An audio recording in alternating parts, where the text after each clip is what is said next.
Hello, hello. Coach Vi, how's it going? What up, man? I'm doing great. How you doing? Can you hear me? Oh shit. Yo, sorry. I'm pushed to talk. Sorry, I just talked to you and you didn't hear anything. I said I'm doing pretty great, man. How you doing? Oh, that's cool. I am doing good today. I got my yogurt over here. I wiped the lid What? off Hey to Vibe, make it just wanted proud. you to know I appreciate Um, your but yeah, since our last coaching session, I think I consistently jumped like 200 mmR because I was fluctuating, so that was also good. You got yogurt? That's all I heard. You got yogurt, dude? No, I heard the rest. I'm just joking. Okay. Uh, yeah. A lot has happened, but I'm looking forward to today. I've been doing better. None of my Yo, friends Katie, really thank you have for the been bits, playing by the way. StarCraft for quite I some appreciate time, you and I've too. been trying to get more friends involved. So I tried convincing them that I bought them a license key to the game. So I gave them a link to download the game, and I added a hashtag license key, and made some gibberish numbers, and at least one of them fell for it. And he was like, "Oh my God, thank you so much, dude." So I got at least one friend back on now, Nice. but Yeah, there's you're like, that. you're like, guys, it's don't worry, I got you all copies, okay? Don't worry. Santa Claus is here early this year. Exactly. And then I did look online to see if getting a shock collar would be safe for humans instead of dogs, so I could break some of my habits. But I learned that it's not safe for humans, so that A idea shock, fell yeah. There's a streamer that tried that. You know who Fear Dragon is? through. Oh yeah, Yeah. he's actually my high school friend. Oh, Yeah, really? since elementary. Yeah, Oh, that's crazy. I didn't know that. or since Uh, elementary school, actually. Yeah. He wore a shock collar. Fucking, he had like a He did? yeah. Oh, I didn't know that. He had like a program he wrote. This was like probably like 3 years ago or something, where he wrote a program that would literally shock him on donos or something like that. So you could like shock him while he was playing ladder. Oh my gosh, nice. Wow, I wonder how that went. But yeah, I was thinking of doing that for me, but for Overlord, making Overlords, for example. Okay, yeah. But I think that's okay. I think you can just shout at me instead. No, for sure. Like it's really just you got to remember. You got to think to just probably the easiest way you can always think about it is literally every time you inject, you need to be thinking Overlord, Overlord, Overlord. Like injecting should be Yeah. overlording every time. Yeah. It should always be like a combined thought process. I'll tell you what, the first game you play, I'll just be like every time I see you inject the hatchery, Overlord. I'll just Sure. fucking say it every time. Like hopefully it'll like ingrain in your brain, and you won't forget. Yeah, that works. You know, the other thing that did help though is since we did those two, like the ZVT max out and the ZVP we played last time, I timestamped them on YouTube. So every time I start a game against Terran or Protoss, I instantly click on that timestamp, and I've been listening to your voice for the opening part. Oh, really? While Okay. playing on ladder, and it actually helped a lot. Okay, that's cool. And then slowly I started weaning off of it.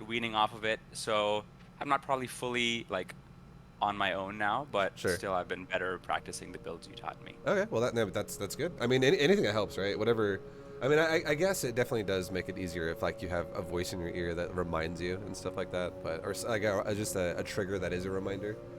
But yeah, no, for sure. Like eventually you will develop the muscle memory that you need to be able to just like. It's just something you always actively think about without even trying to think about it. It's just like your go-to. Yeah. Yeah, exactly. That's what I'm trying to get to. Yeah. So I guess I had some thoughts on this lesson. Okay. And I know, yeah, we've been doing 2 hours for a while. I think I kind of needed this front end a lot of work, but I think we can probably start trickling them down as I'm getting more of the hang of it, right? There's kind of been a lot of information influx the first few lessons. The main reason why I said that to you on the stream a few minutes ago is because last time we were gonna go for 3 hours, and I was just like, Yeah, oh, I God. appreciate that. That was we stretched that. and then I remember at the end it was like, do you want to go for another hour? I was like, I don't know, no, dude, this is too much. This is a fucking all day coaching. Okay, and then yeah, if I think we're ready to go, but I was gonna say yeah, I can send you a massage in spirit if you need some time to rejuvenate. No, I'm here. good. I'm good. It's right now I just have like this. I don't think it's quite allergies. I mean, maybe it is, but I had like I have a feeling of like congestion in my face right now. I'm just like, it makes me feel like that. Like I just want to close my eyes and go to bed. You know, kind of feeling. So. Oh really? Yeah. Okay. I'm fine. Yeah. I'm fine though. Like I'm already perking up here while we're talking, trying to Cool. give you some ideas and help you out. Alrighty. Well, speaking of ideas, so I have some ideas for today's lesson, and I was thinking I would love to get into laddering as soon as possible, Sure. just so we can get into the actual working. But I figured, for the first 20 to 25 minutes, if we can talk about scouting and compositions, and I have some examples. Unless you want to give me examples or talk about it, that's fine. But I actually have examples. If we can walk through them and see if it makes sense the way I'm proposing. I'll Sure. show you an Oh, example. yeah, no worries. And then I have some questions I wrote down. Maybe we can spend a few minutes, like 5 minutes on that, so that we spend like maybe 30 minutes on theory, and then we just jump into the action, if that's okay. That's totally fine with me. I'm down. I know that, and I try to put these times here because I know that when you and I are talking, we really dive super deep sometimes, and then we won't leave enough time for laddering. So if we can maybe aim, let's try to aim as best as we can, if that makes Sure. sense. So yeah, just 5. I'll remind you if we get carried away, and I'll watch the clock as well. Okay. All right, so let's start with scouting. So I have 7 ZVP examples. I think one of them is redundant, but let's just jump in. Okay, so No worries. example 1. Okay, so I basically took a screenshot. By the way, and it you with are timestamps. guys. I just want to interrupt you 1 second. Sorry. This Yeah. will be on me. I'll give you an extra 30 seconds just to say this. You are the most like organized, prepared student I've ever had. Just like watching this, you're like, all right, look at this example number 1. It's like a slideshow. I'm just like, fuck yeah, dude. You're into it. Let's go. I'm ready. Okay, go ahead. Sorry. I want to look. I've always wanted to get better. In college, my across the dorm, this dude who had played StarCraft 2 for the first time in his life beat the crap out of me. Was already in Masters. I was always struggling in Diamond. Okay, so 10 years later, I have to now. I can't wait to get into Masters and find him again. Be like, hey, let's play now. Let's play now. And he'll probably be like, I haven't played in 10 years, dude. No, it doesn't And I'll matter. still be like, It doesn't "Come on." matter. A win's a Doesn't win. matter. Yeah, exactly. But I've always wanted to get good at this game. It's a very intellectual game, so I feel like it's a for sure it is. worthy achievement. And the cool thing is too is the skills transfer to other games too. Like the newer. I think RTS Okay. is gonna make a comeback again in about 5 years. And if you get good at this game, it's gonna only translate to other games too. Oh, that's actually that's a good point. I didn't think about it that way, but that is very This is for encouraging. Brown Range There's a lot of Survival Happy. there's a lot of what's it called? I'm not trying to say this word, but I'll just use it because yeah, I don't know. I'm just having a brain fart here. Like there's just skill sets essentially that will that you'll learn in RTS that are universally transitional. Like they just matter in RTS. Like for instance, like economy management is like it doesn't have to be the exact same in StarCraft 2 to a new game, but it's if you know what an economy represents in the game and you know how to manage that, that's so important in like all RTSs. And that's just like one example. Makes sense. Yeah, for sure.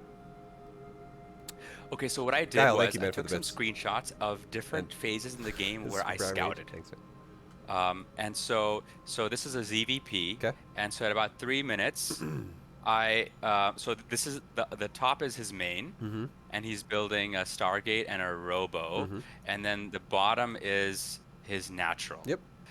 And so I'm trying to learn how can I quickly assess what is going on, because like you said, especially if we're going to do OV speed, I need to make sure that my reactions are on point. So, okay, there's a couple ways you could approach this based on what he's done. And this guy has given you an opening as well, which if you scouted it early enough, like if which you could, because let me say it like this. If you're going to go for link speed, I'm just going to give you an idea, but we're just going to be you stop me whenever you need me to. I'm maybe kind of going back and forth, okay? I don't want to make this confusing, but I'm going to give you some And ideas. keep in here. mind that I have 11 total scouting examples across Sure, ZVP sure, and ZVT. Sure, I know. So we probably have a limited amount of Okay, depth, sure. even though but you're the coach, so if you think that it's worthy just to cut them I in just half want and to do I want to it. make you it's because there are some serious opportunities here if you pay attention. Okay. So Okay. placement of building is a big thing, and the natural is very susceptible to a lot of things. This guy made 2 mistakes that you never want to make as Protoss. Number 1, he put a pylon in the wall. That is so abusable, and the big reason why that matters is because your overlord will scout that before you stop mining gas. Like, you will see this while you have 3 on gas, so if you wanted to, you could all in this guy. Another thing he did that's really bad is he tucked the battery into the wall as well, right next to the pylon. Like, you never want to put the battery that close to the wall, because roaches could just, or ravagers or whatever, could kill it super fast. And then you never want to put a pylon in the wall, because it's so easy to die. And if it dies, the whole wall is underpowered anyways, and then everything's just fucked. So if you wanted to, you could make a reaction to all in this and end the game right off the bat. Because this guy he's also one gating it, and he's not even, you can tell by the gateway it's locked down. It's not even doing anything. It's not locked down. It's not producing. It's not producing, yeah. And he's just not going to have anything to really stop you. If you went for mass lings or with Banes, Roaches, or Ravagers, any of the sort, Ling plus any of those, you would break this.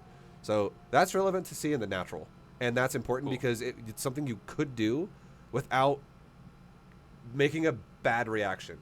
A bad reaction, so this is important to understand this. A good reaction is a reaction you can make in your build that flows as if it was your original plan, which this would be because you don't stop mining gas and then put them back on gas, because your Overlord would seize it before you're getting speed anyways. Because it's so early. He put it in his natural wall. Now, if you saw an opportunity in someone's like main base, for instance, and you're like, I could probably all-in you now, but let's say that was 40 seconds after you took off gas, and you're like, I'll go back on gas now. It's probably not going to work, if that makes sense. That's a bad reaction. That's like, it's beyond the point of when it would work anymore. So if you can do it as if it was your original plan because you can react fast enough, like this, you could totally kill him with that.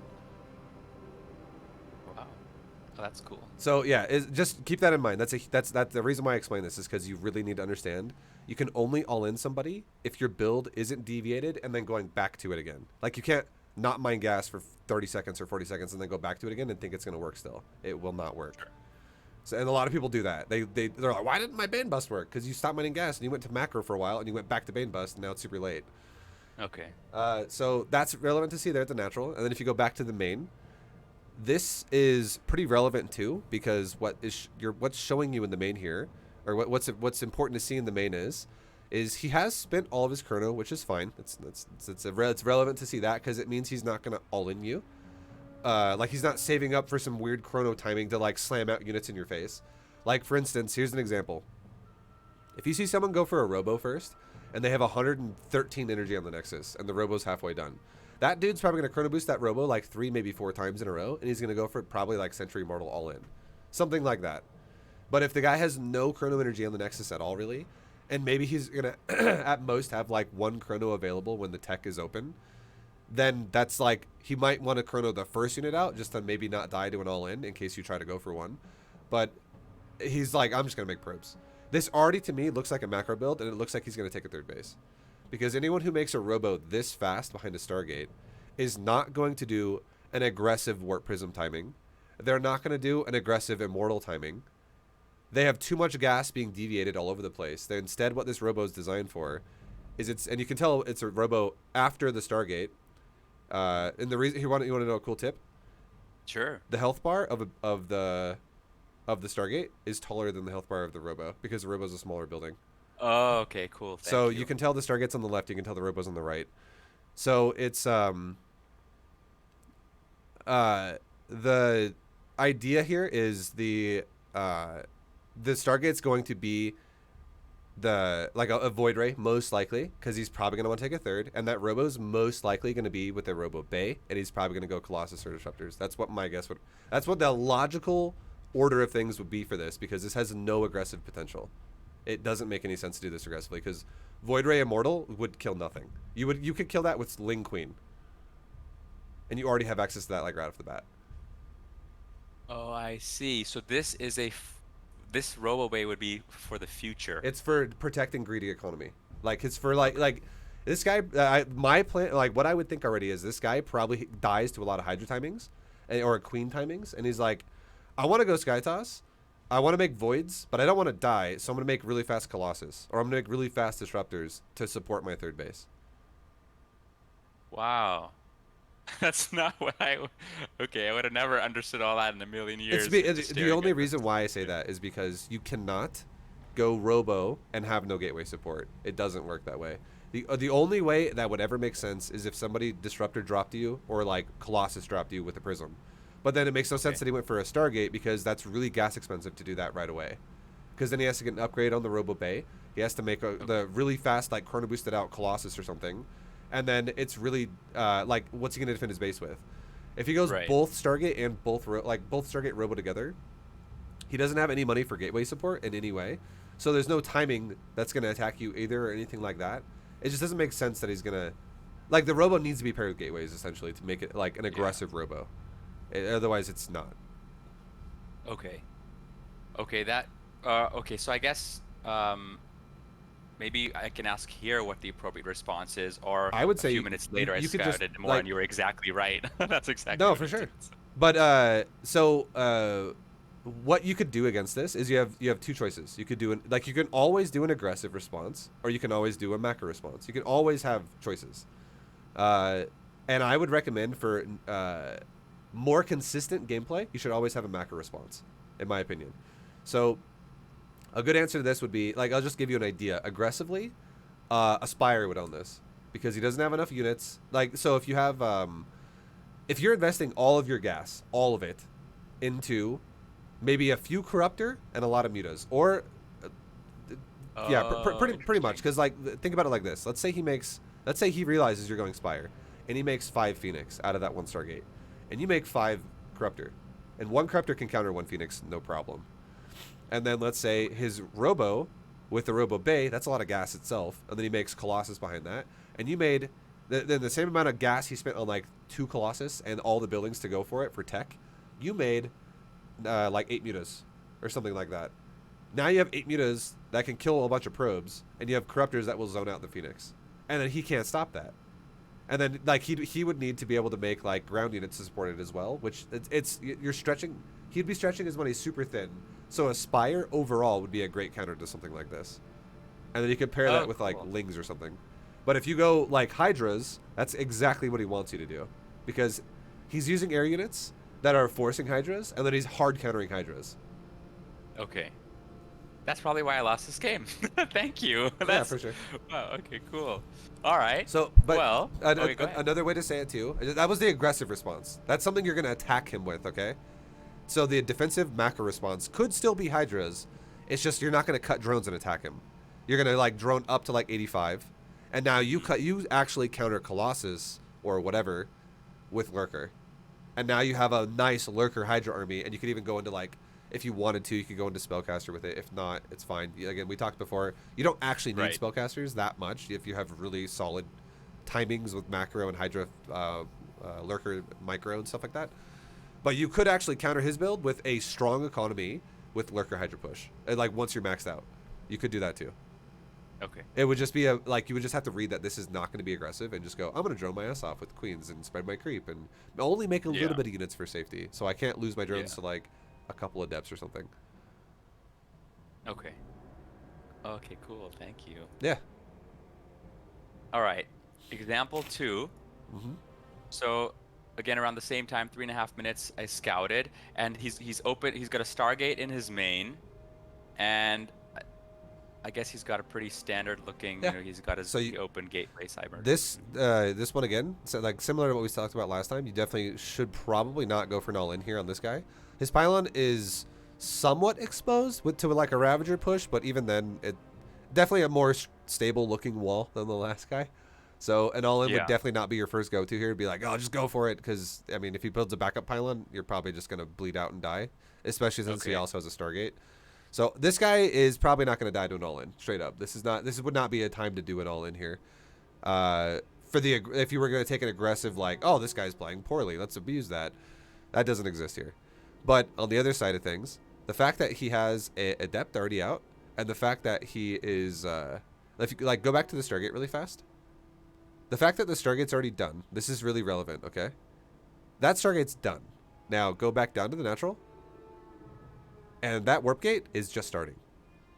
That is a sign that tells you that that Stargate went up super fucking fast, way before he made anything out of the gateway and anything out of the core, and you should have seen that with an Overlord, because as you cross by with your Overlord, the core finishes in a standard build, and if you see nothing happening there, you're like, where's your gas going? And then if you confirm that was an early fucking Stargate, that is definitely not the time to all-in somebody with Roaches or Lings or Banes, because you're definitely going to die. So 100% the response here that would be proper would be macro drones and Queens. Like, make Queens, make drones, spread your creep, and play for the long game, because, or like play for the timing attack or the long game, because you're never going to fucking all-in this guy. So, from here, can I tell what he's going to do, or it's Yeah. too soon? Well, I mean, okay, you can have here's the thing.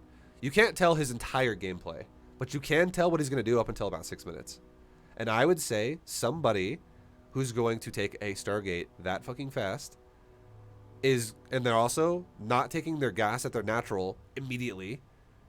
This guy's going to take a third base in about probably the next 15 seconds.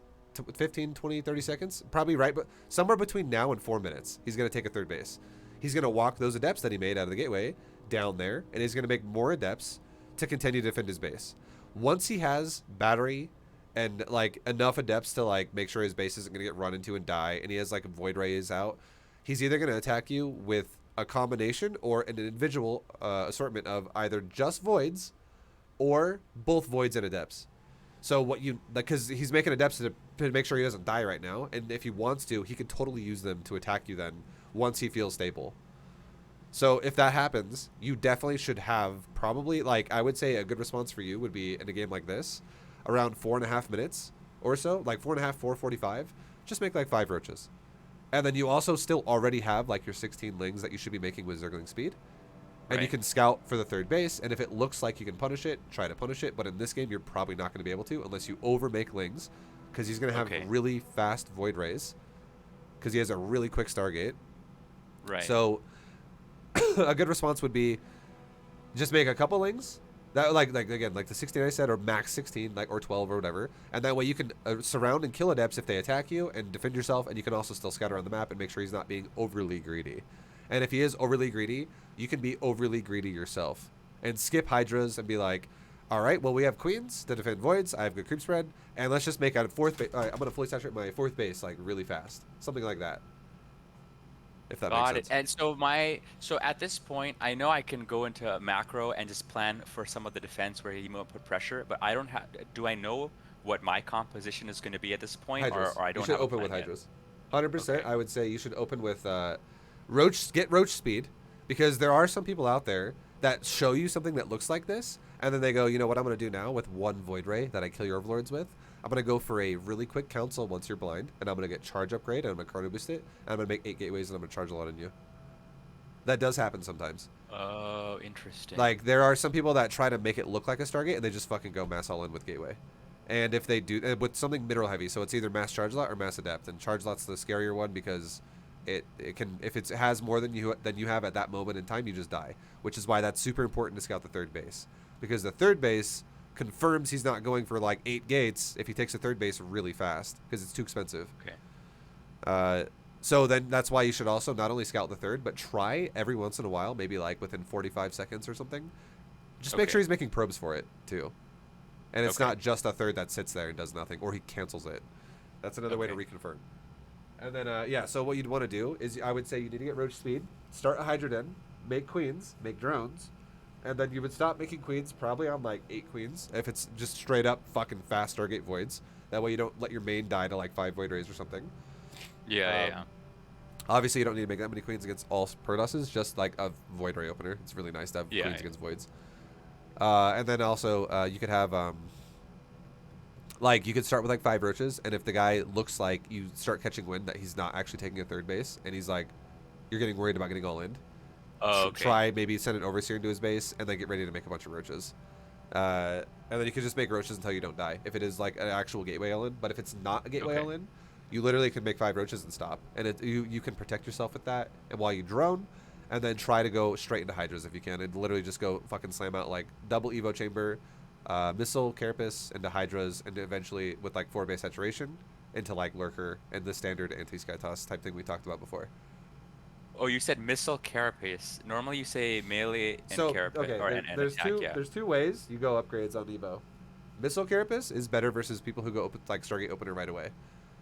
Oh, because the void rays have a quick attack speed. Is that why? It's because it's preparing you for the Stargate usage overall throughout the game. So if they're gonna just commit to Stargate, carapace is a better upgrade than melee. But if they have a very light amount of air and they transition back into ground, or if you just know they're going ground, if you have a good scout that tells you that, and you're like, this guy's not going sky toss right now, he's not just building up void into carriers now. He's going 3 void rays or just 1 void ray into now a bunch of ground units.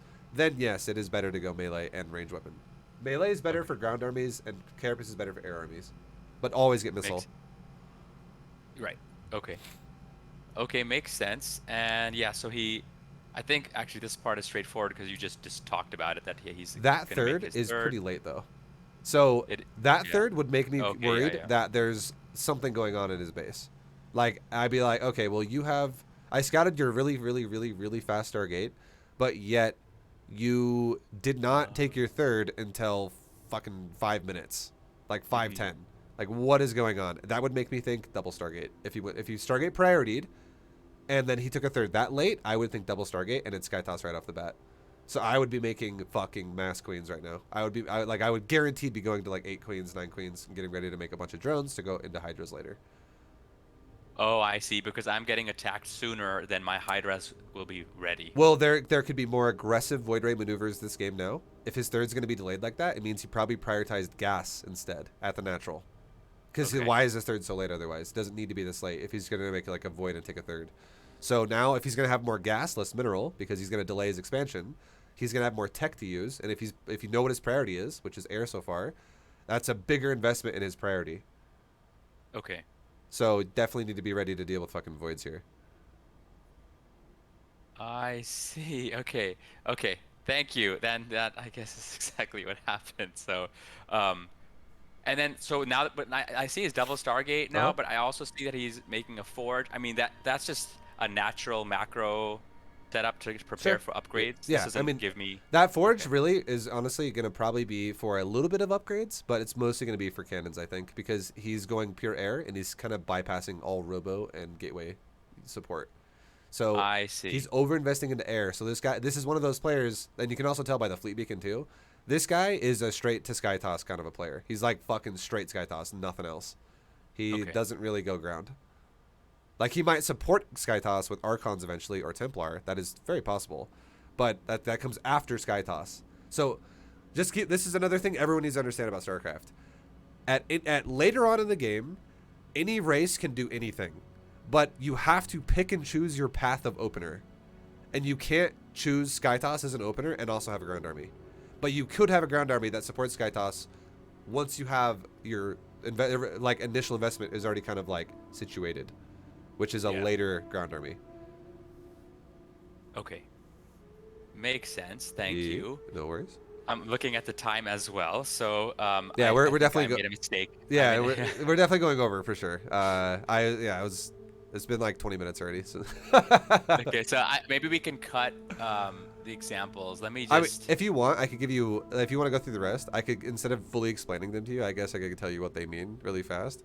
But it's up to you. I don't mind either way. Yeah, I'm kind of torn because the amount of detail you just went through is so helpful as well. So maybe quality over quantity. Either way, those are very common situations. examples you're going to run into. So, and that's something that you need to be able to read builds and understand what they mean for sure in your own game. And I think it's easier to have your mind wrapped around it when you're not in the middle of playing a game. I agree with you. Well, you know what? Let's just keep. I'm trying to think what the right thing is. I feel like let's at least go through a few more. I'll tell you what. I'll try to give you good, nice info, but I'll try to maybe gift package it for you, speed it up so we can get new ladder games for you. Okay, sure. Okay, so 255 Robo, that's Robo first. Robo first, you should be afraid of Robo timings with Gateway. This could totally be a player who's going to go for Century Immortal. It might be a player who's going to turtle into Colossus and do a Colossus timing, stuff like that. I see. Or he might be the kind of guy who's going to literally just make about 5 gateways and bring a Prism over there and then get really fast Warp Gate and just all in you really fast with stock gateway units. So is this guaranteed early pressure, or it could branch off one way or the other? It should be, otherwise it's bad. So this is a beta GM build that is really easy to use, but it's not designed for Diamond Plus. In Diamond Plus, Robo first, like once you get towards even like Masters, Robo first needs to be aggressive for it to be effective. Got it. I see. Because then, let's see. Yeah, he started building Immortals, and yep. I mean, I guess what you're saying is pretty much actually exactly what happened. Yeah, and then he goes for a 2-base timing. It should be that. It should be, at least. If he goes for a 3rd base behind this, you should just have all the leads in the world here. So I think this is actually one thing that I die to a lot, and for the first time I didn't die to this properly is like a charge lot all in. after our lesson, because one thing that you helped me understand is when to stop making drones and just keep making roaches. And I think that's something that in that specific charge all-in or timing, I understood, but in general, I don't have this understanding of when is it time to cut drones and I can tell you just again. prepare I for can an tell you. attack. Like right now, it's really relevant to, especially since I see the clock on the game right now. You can tell at 6:34 in the top right snap you have, he doesn't have a Yeah. third still. So Right. if a Protoss doesn't have, if a Protoss takes a third at 4:45 to 5 minutes in that 15-second window of time, that is the epitome of standard. That is like, in most normal builds that can involve some type of harass, but also like they have a tech path, they have a harass like opener, they have units, they have probes. They're taking a third at 4:45 to 5 minutes. It's normal. It's like a build that will attack you, but it will not all in you, and they'll go with a third with it. It's a normal build. Now, builds that take a third faster than that are fucking greedy. Like that with that build, the double Stargate thing we looked at, that could have totally been like a 4-minute third or like a 350 third if he wanted to, but he didn't. Okay. He took a more normal build, and the reason why was because he went double Stargate. Like ish. Like he took a third about 5 minutes because he went double Stargate. So he went for a more harass style, like heavier in the like harassment, but it's still not all in. He's not all inning you there. It's just harass. But so he could have macroed crazy if he wanted to. But now this guy has no third by 6:30. That is fucking that is so late. This guy has to have a bunch of gateways because throwing it out there. This is something I've told people before, but it's very real. Up to 5 minutes, okay? A Protoss can easily have a tech structure and 4 gateways, or multiple tech structures and less than 4 gateways. It's somewhere in there. And every 10 seconds that goes by from 5 minutes, add on 2 gateways. 10 more seconds goes by, add on 2 more gateways. 10 more seconds goes by, add on 2 more gateways. And if you get to a point where you're at like 5:30 and there's still no third, so a full minute before what this game says right here, there's fucking 8 gates probably. There's the potential of 8 gates in that guy's base. And if you're not being prepared with roaches by then, and he's still not taking a third, you're gonna die if he's going for any type of a gateway pressure. The only way you wouldn't die is if he's doing a delayed timing with like Colossus, which can happen. Like this timing he's attacking you with is honestly more appropriate for like a Colossus based timing, because 6.5 minutes is actually pretty late for an Immortal all in. So he's doing it a little delayed, but if you if that's why the lings are so important early, because you need to scout and you need to confirm that there's no third. So if you would have been preparing for an all in since like 5:30. Like 5+ 5 and beyond, right now your army would be so big, and then when he would get to your base, and you then you could also make an overseer and confirm, okay, you're not attacking me at 5 minutes right away when you should be, like you're not moving out. Yeah. Like you should be setting up something on me really fast. But if you're not, I should probably go scout you and confirm just what the hell kind of thing it is. I see. So is there a metric for how many drones I should have before I stop making drones and just massing units to prepare? It comes down to like what your opener choice was. Like, did you make a lot of lings? Did you harass? Did you make safety lings? Did you make safety roaches? But in general, you probably want to only make like, you'd want to have ideally around like 50 drones in this kind of situation, right around 50. Okay. If it's within 5 either way, up or down, it's still really good. Sure. But yeah, around there would be like an ideal amount to have, because you want to have, the reason why that's really important is because if this guy is going to do a 2-base all-in like this, you want to have a little bit of an edge over him, but not too much of an edge to where you're going to throw the game in the trash because you were too greedy. So if 2-base saturation for Protoss is 44. So if you have around 50, you have a little bit of an edge where you're going to overmind him a little bit, but you're not going to like fucking do it so extreme that you're like, I made 72 drones right now, and now I have no army, and I'm dead. And I'm making nothing but army at that point until I see that he may be doing a macro with like a 3rd base or something. If he is macroing and you make an army like that, you guys both slowed the game down, because him taking a third at 6.5 minutes is super fucking inefficient anyways. So like, it doesn't matter if you make an army and you're like take a minute to like not make drones, because if the game does turn into macro, he's so far behind anyways what he could be normally be. Oh, because he didn't utilize his army. Yeah. He's doing a bad build order if he makes no expansion and he also doesn't attack you. Okay. Cool. Thank you. All right. Let's see. So this was this a fail? This looks like a cannon rush. No. Because he's already got a cannon down before he even builds a natural.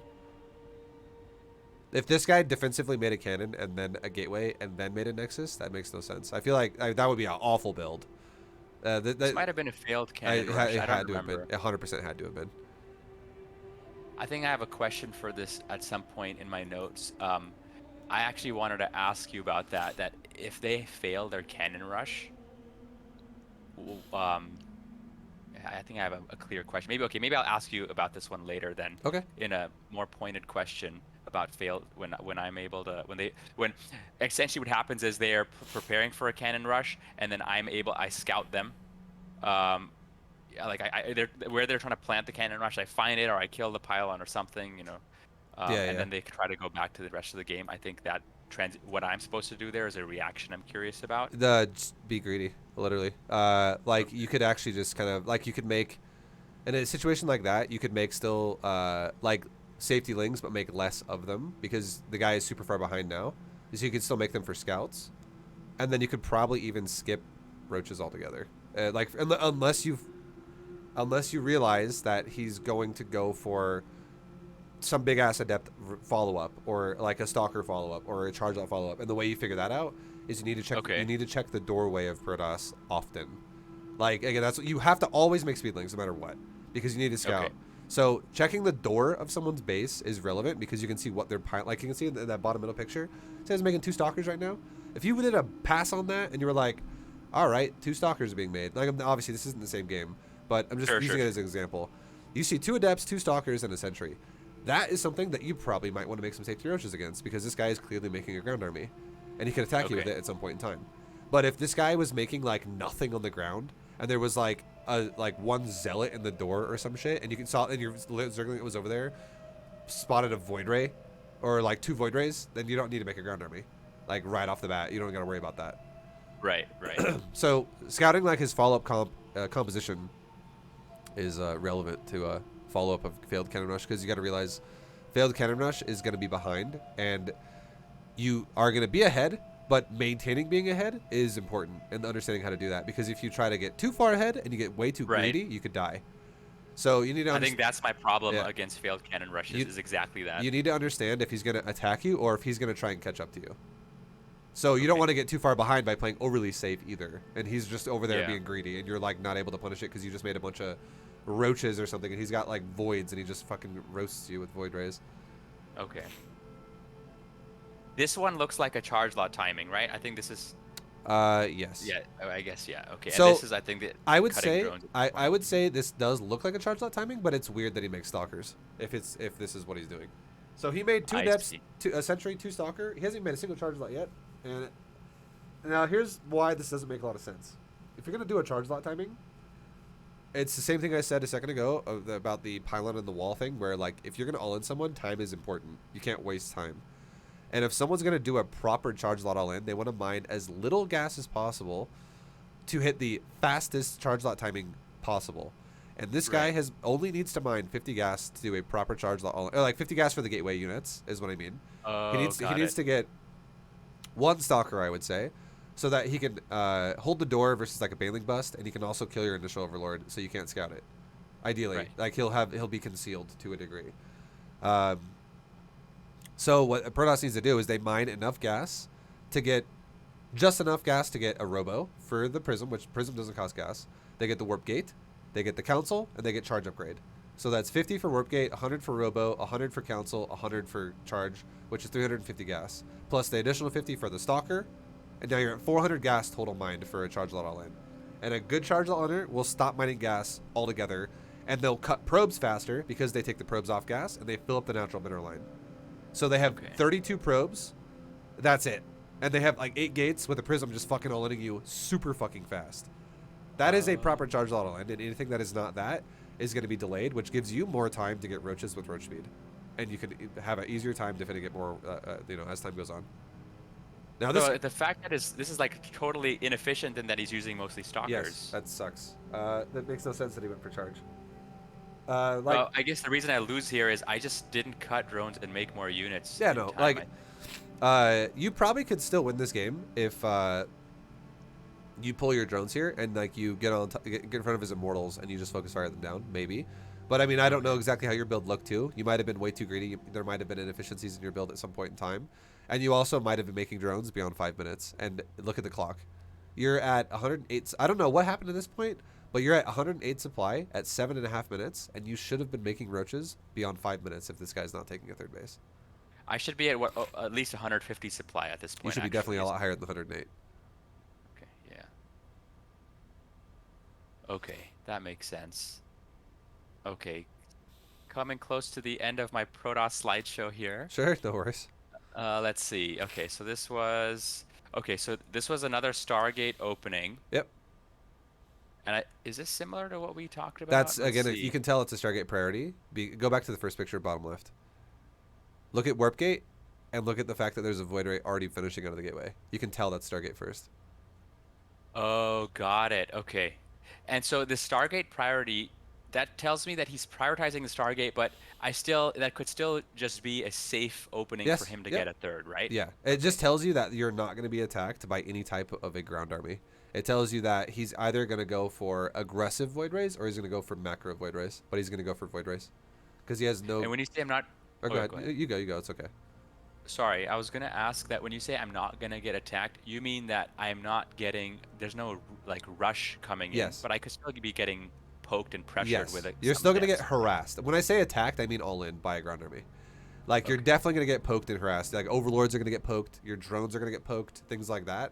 But that's why if you emphasize creep spread and queens, and you have... here's a tip that I think I've told you before, but if I haven't, I'll tell you again in case this is the first time. If you ever realize it's a Stargate priority player who's going to go voids, do not spread creep towards his base. Spread creep towards the sides of the map in front of your base. Oh, okay. I remember you telling a different student about that. Yeah. So fucking good against Void Rays because you get, like, it's like a tripwire that they fly over and you're like, oh, now I have 10 seconds to react to you before you get to my mineral line or my hatchery. And you can move the queens in position before it's too late. Every single time. It's so good versus voids.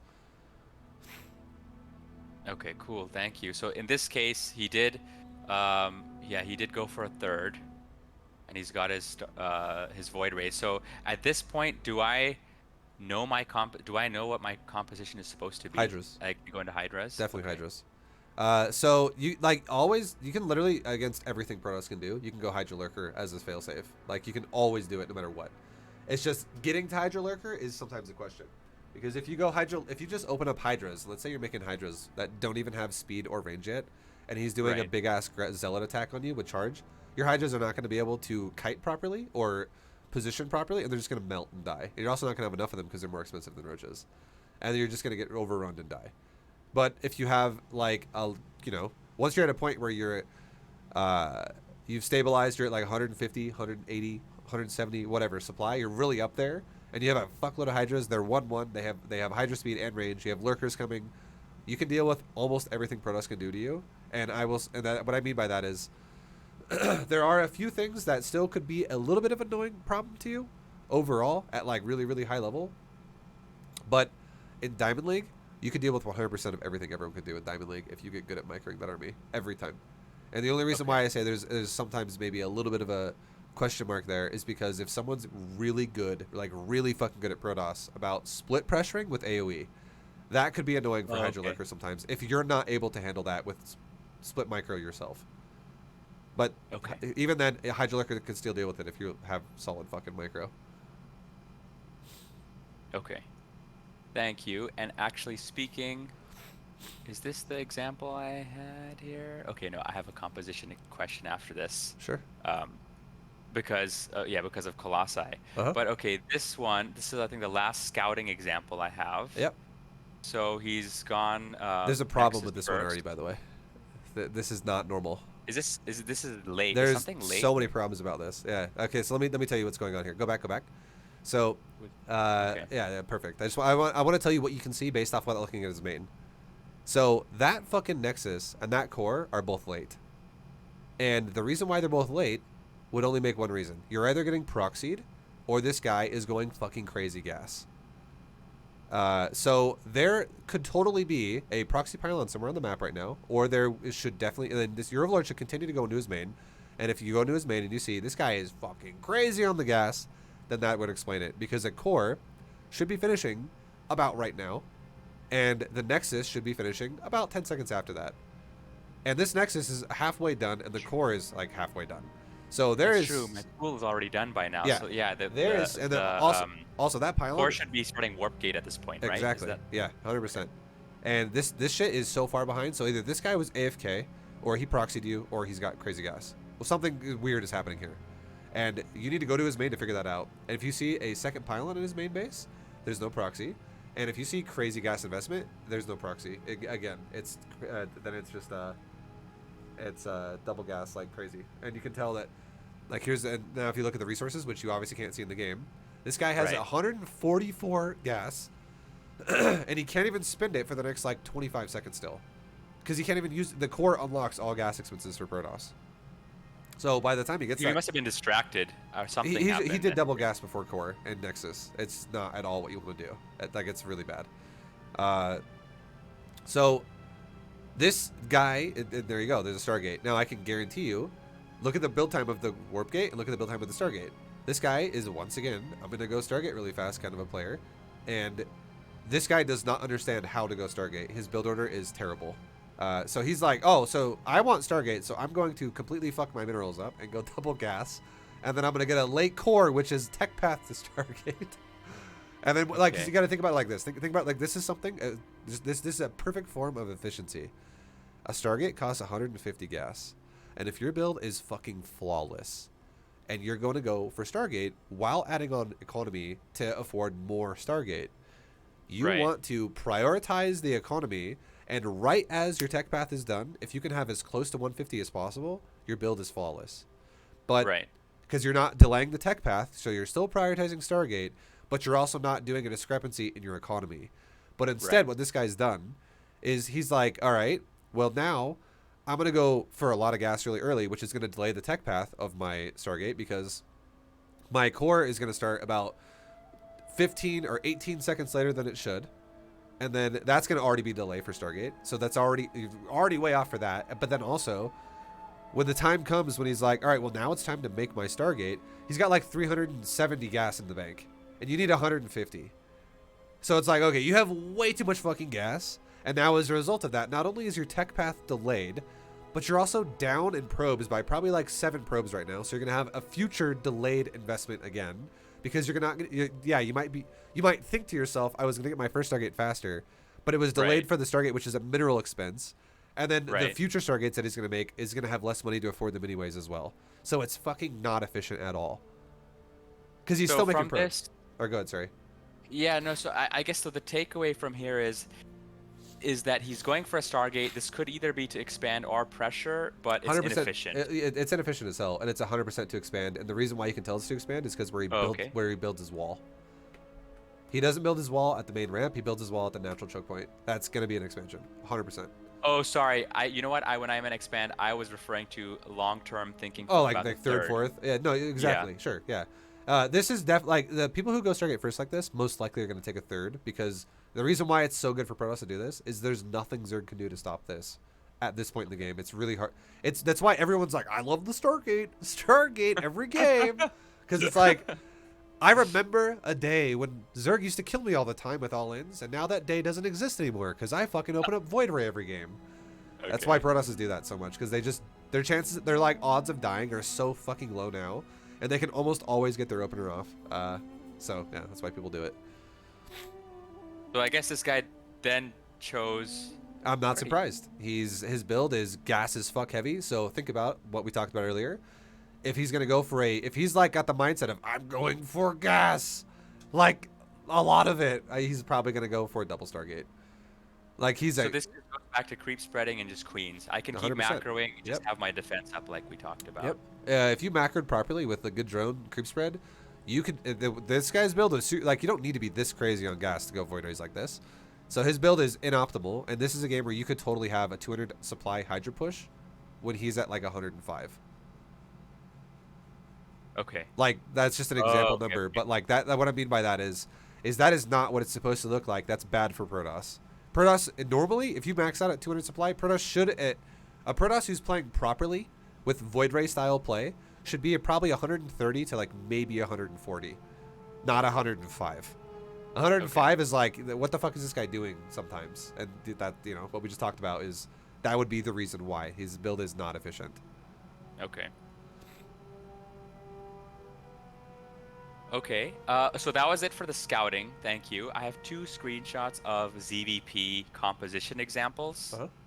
So one is this game, Yep. where this guy is basically Skytoss and Colossi, Yep. and I think I was trying to go Hydra Lurker, but because the Colossi I just threw in Corruptors. Does that Colossi make will sense? get countered 100% by Lurker. Keep that in mind. If you have Hive So Lurker, I could still just go Hydra Lurker only with yeah, range Lurkers. you don't like Corruptor are very good units. I'm not gonna lie. I gotta sneeze. Sorry. Oh God, allergies are like terrible right now. Corruptors are very good units, super good units, but you don't need them because he was going Colossi or something or something like that. Okay. Now, I don't want you to think they're bad. I go Corruptors often myself against Protoss. They're quite fucking nice. But you could 100%... For the genius. SC2XX, thanks, man. You could 100% get by with just Hydra Lurkers against this army. So, Lurkers have more range than Colossus, and they also counter Colossus in terms of damage type. A Colossus is an armored unit. A Lurker is an armored unit. A Colossus does bonus damage to light, and a Lurker does bonus damage to armored. So a Lurker fucks armored units, and a Colossus doesn't. So, and also a Colossus has 1 less range than Lurker. So Lurkers beat Colossus straight up. And you can also have 2 Lurkers for every 1 Colossus, and 2 Lurkers absolutely fucking obliterate 1 Colossus in terms of supply exchange. Because that right there, 3 Colossus, or sorry, he has 4. There's a 4th one under the voids at the top. 4 Colossus is 24 supply of Colossus. To match that in Lurkers is 8 Lurkers, because 8 times 3 is 24. Oh, okay. So, 3 supply Lurker, 6 supply Colossus. That's where I'm getting those numbers from. You just double it basically, and then for the Colossus to Lurker, and then if you had 8 Lurkers, if you had somewhere in the ballpark of an equal supply investment to his Colossus with your Lurker, you would counter that no problem. And then obviously Void Rays can counter Lurker. But then you can just counter the Voids with your Hydras. Every time he engages, you push him off, and then don't pass the line of your Lurker. If he backs up, you back up, because your Lurkers don't back up. They're sieged. So they're just going to sit there and shoot Colossus if he chases you forward again. And you could beat the army that way. For sure. Another way you could beat this army, if you really wanted to try and, I guess, you don't have to do this, but if you wanted to use a spellcaster, you could just abduct his Colossus. If he tries to poke you, you can be like, oh, abduct Colossus into my Lurkers, and now they're insta-dead. Okay. You could also throw a couple, like 1 periodic parasitic bomb into his Void Ray Cloud. Every time he engages, go, parasitic bomb. And then he disengages and he re-engages, parasitic bomb. And every time he disengages, you could move your Lurkers forward and burrow them again and take ground. Okay. So you could like force fights by killing his base. You don't have to do that with a Viper. It's just an option. But you could 100% beat this with Lurker Hydra. If you had good upgrades and good economy. Thank you. That really helps though, because I'm throwing in Corruptors unnecessarily. I could just focus my economy on. If you wanted to go Corruptor, here's the thing about Corruptor. Okay, there is a tipping point you need to not break, otherwise you're just gonna die. You need to have enough Corruptor to overpower his air army, and Colossus don't matter anymore. So if you're gonna go Corruptor, you need enough to kill the Phoenix, the Phoenix, the Void, and the Carrier. And if you're just making enough to kill the Colossus or something, your Corruptors are gonna melt, and you're gonna have a weird, awkward army of you're double dipping in the Colossus if you're making them for Colossus essentially. To be like, I'm trying to kill Colossus with the Corruptor, and Lurkers could do it too. And now I have less Hydras to deal with the Voids and the Carriers. Like you're just like over investing into one part of his army. But and also the same thing, if you're going to dive his army with Corruptor and have a fuckload of Hydras and Lurkers sitting back there, you're going to be engaging a supply that is like 3 times your size with just Corruptors. Oh, because my Hydras are far back while my Corruptors are engaging. Like you have to like overdo the Corruptors so you have a tipping point in your favor, and you're not going to just kill 2 Carriers and then just die of all the Voids. I see. So that means I have to pretty much mass Corruptor. In that case, yes. Can I engage this army right here where it is totally at its base? If you went mass Corruptors, 100% you could. This is the way I would tell you that you should micro that. And this is something that you should understand. This is what every Zerg should understand. This is really, really, really, really relevant. And a lot of Zergs don't do this. A Corruptor and a Void Ray. So I want you to understand that a Phoenix and a Carrier in this position are irrelevant. And the reason why is because Corruptors are basically the fucking Hulk versus a carrier and a phoenix if you have max armor upgrades. It takes Okay. no damage. Like, you ever seen a movie with the Hulk when he gets shot by like 50 AK-47s or like M4s or something, and he's just like, "Arrgh," and he like runs forward and like smashes a tank? That's a Okay. corruptor versus a carrier and a phoenix. It literally does nothing. It tickles you if you get Okay. carapace. Now, Void Ray is different. That will fuck you up. But the way you can deal with a Void Ray is a Corruptor and a Void Ray have the same attack range. But a Corruptor has a slow attack speed with a hard hitting attack. A Right. Void Ray has a fast attack speed that is channeled with constant damage and a mediocre damage number. Right. It pierces through your armor as Corruptor because it does bonus to armored. So it is impactful. It is scary.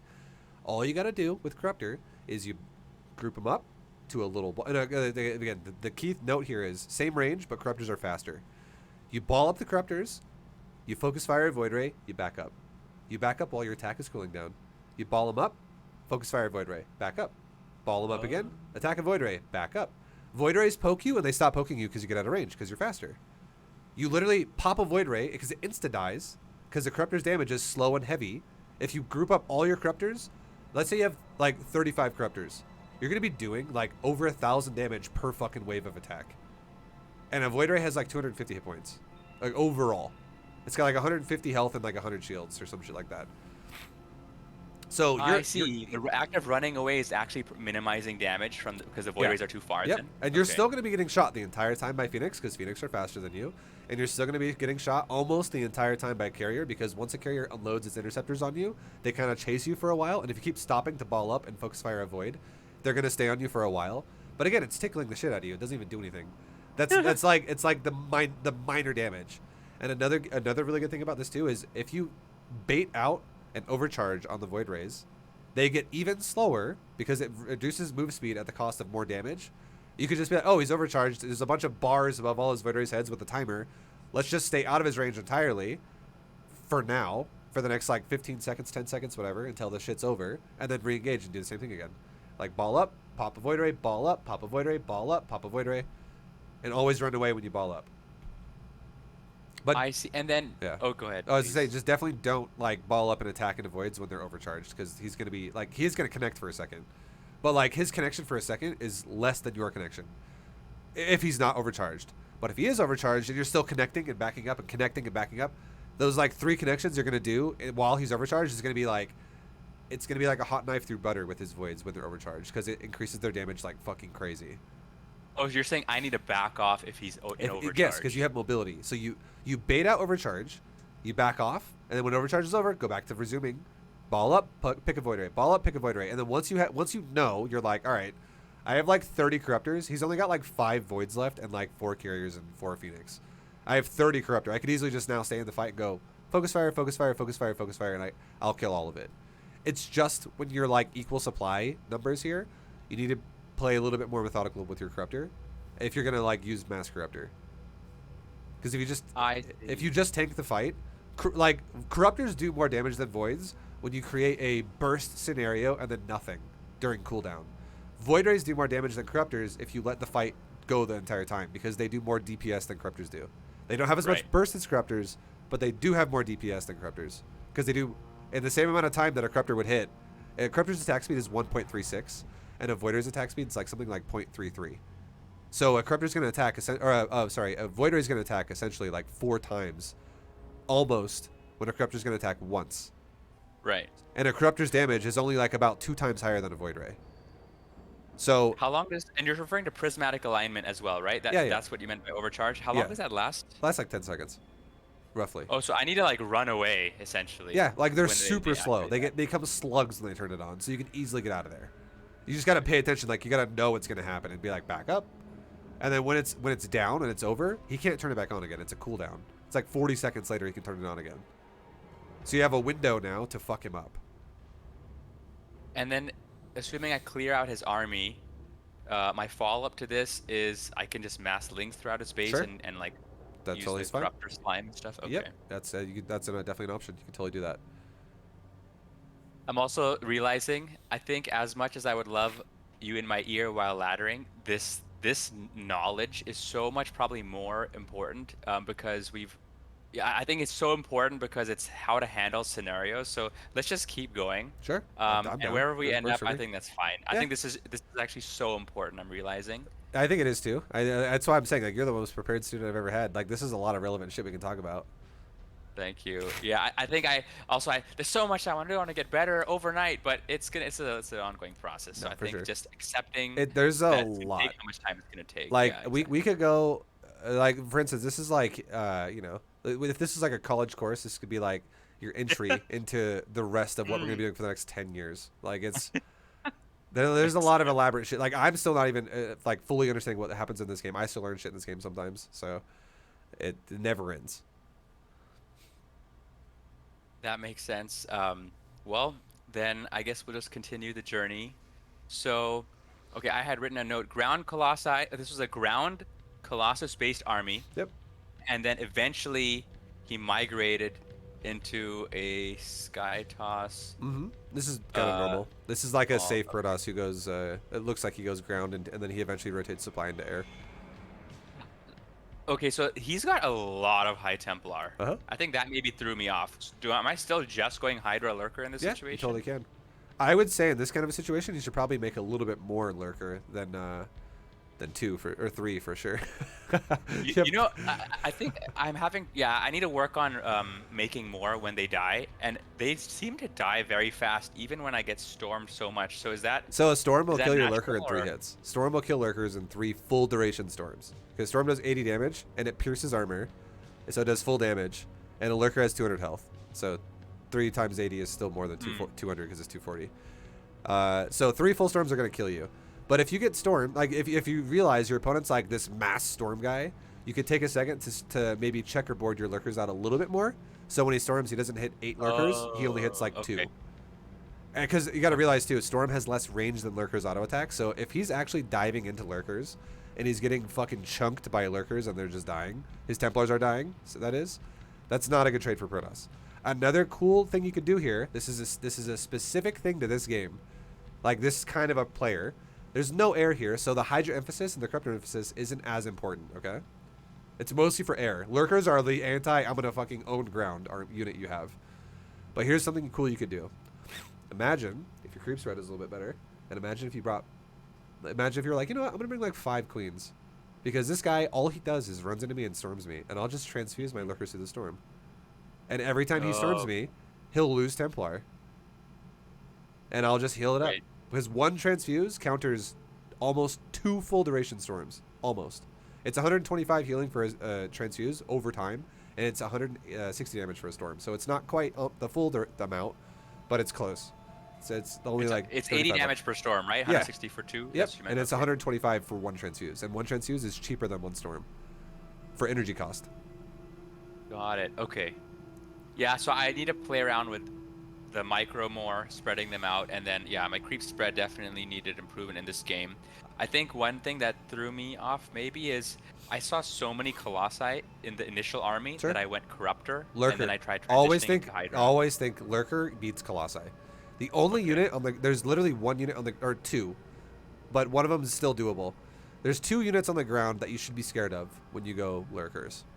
One is an immortal, and he's only scary when he has a good concave. That's the only time immortals are scary. If he has a lot of them and he's got a fucking good concave. The only way you're going to Okay. beat that is if you cover your lurkers.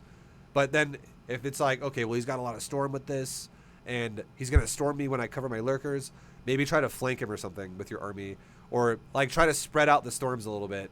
But you have to do something to like maybe try to make the fight a choke point, or maybe use like spine crawlers or something. Because yeah, if you fight in a massively open choke point area and there's a lot of immortals there, and all you have is lurker, that could be scary. Another thing you Right. could do instead of here's a cool idea you could have too.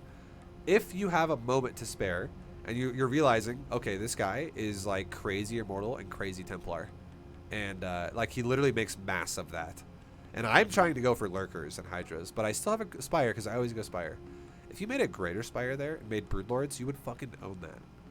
Okay. And you don't have to make a lot of broodlords either. You could just make like 6 broods, or like 7. Or just to broods. supplement the rest of my army. Yeah, because you would Okay. cause traffic jams in his army, and your broodlords don't even. And here's the cool thing about broodlords. If you have a broodlord, It will never prioritize a melee or a ground focusing unit, like a zealot or an immortal. It will always focus fire something that can shoot air or a spellcaster first, like a Templar or a Stalker. So you don't even have to target fire. The Broodlord will only attack a zealot if a zealot is the only thing within its range. But as soon as like Templars were to walk forward, the Broodlord will automatically go Templar, kill it. Like it'll just look at it and fucking target it. Okay. So I don't have to even micro. I can even have to micro it's it. gonna do the Literally. right thing. Yeah, because that's how all that like Liberators work like that too. Banshees work like that too.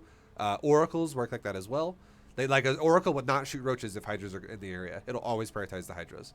So all of it works like that. That's how anti-air. That's how air units that have an anti-ground attack work. So Broodlords would counter like Immortal really well with like Templar, something like that. So would like covering your lurkers with the ground army, but it might be harder because you have to deal with Storm then. But anyways, the point I'm trying to make here is Immortals are scary versus Lurker if they have a lot of them and a lot of surface area. Yeah. Now the other So unit, the only adjustment the adjustment to mass immortals here, I guess what would he replace though? If he had a lot of immortals, something else has to go. sure, And- yeah, the Colossus probably would go. Okay. So in that case, Hydras would be good then too, but then you have to worry about Storm, right? That's why I said Broodlords would be like a failsafe because Broodlords would be good against everything that he has except the Void, and he only has 2 Voids, and your Hydras would easily deal with that. Okay. That could just be an option. The only other unit that Lurkers should be scared of, now this unit is scary just universally on the ground. It doesn't matter if there's a concave or not, is a Disruptor. And the only reason why that's scary is because the Disruptor can 2-shot a Lurker, and it has more range than a Lurker. But the good thing about a Lurker is once you get high-tech upgrades, if you get, not the range upgrade, but the other one, it gives you burrow speed, and it also gives you move speed. You can actually up burrow, back up, go forward burrow, and you can dodge disruptor shots all day because it's so fucking fast. It just requires micro to counter that. But you have to pay attention because if you don't pay attention and you look back, you're like, oh fuck, 5 lurkers just died. Yeah. Okay, cool. Thank you. Wow, that is so helpful. Yeah. I think I'm just better prepared in these fights. The biggest takeaway here is I could be winning Hydra Lurker in like 95, 99% of these Colossus games. and Templar, straight up, those 2 units by themselves are not scary for a lurker. Lurker is like, yeah, make those units and walk into me, and I will fucking murder you. Okay. You just gotta. The only thing you gotta worry about then is positioning. Like, don't put a lurker and like think about the letter T, okay? And then just like a capital T. If he engages you from the top of the T where it's horizontal, and he engages like in a way where he's also horizontally engaging the horizontal part of the T, that's a nice set of lurkers that are in that top part of the T. But now if he engages you where you're vertical and he's engaging horizontally into the vertical line and he's only engaging 1 by 1 by 1 by 1 lurker, you're gonna be like, wow, lurkers suck. So you gotta be really careful about how you position them. Don't have one engaging way before anyone else does.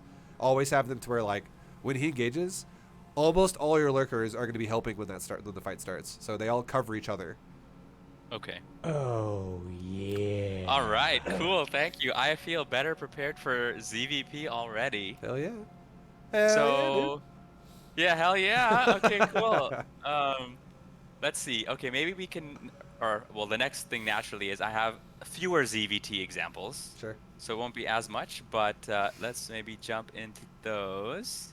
And actually, can I take a bathroom break? Yeah, go All for this exciting information is You're all good, taxing no my. worries. I'm over here trying to just not have my nose run while we're talking. I'm just like dabbing my nose in the tissue all day. Okay, thanks. Well, okay, then I'll be right back. Sure. Yo, Guile, thank you very much for the 10 gifted subaronis. Welcome everybody who just got gifted a sub. Thank you, dude.